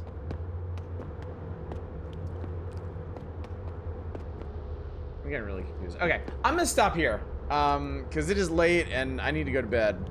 This is cool though. This is way cooler than I was expecting. I really, really, really like this. It is really fun, really visceral lore map. They actually map out the lore for you. That's cool. Facility, I need to find out what's going on here. Geppetto project, a certain project was developed in the facility. What was it? The vivisection department. They were conducting some kind of experiments involving stitching. What exactly were they stitching together? Found a drawing of a strange creature with long arms that covered in blood. What could this mean? Good to see you too, Sergeant Salamander. I'm so glad you made your way back here. Glad you could join us for a bit tonight. But yeah. Also tried Terraria. Someone made them into real boys, and oh boy, they shouldn't have. So. All right, anyway, chat, we did it. We made it through 9 games tonight. Some really, really cool stuff in here. In particular, Gambonanza, Map, Mistpaw, and Paperhead I thought were really, really cool. I had a great time with those. Not to say the other ones were bad. Deadcore is solid if you're looking for parkour.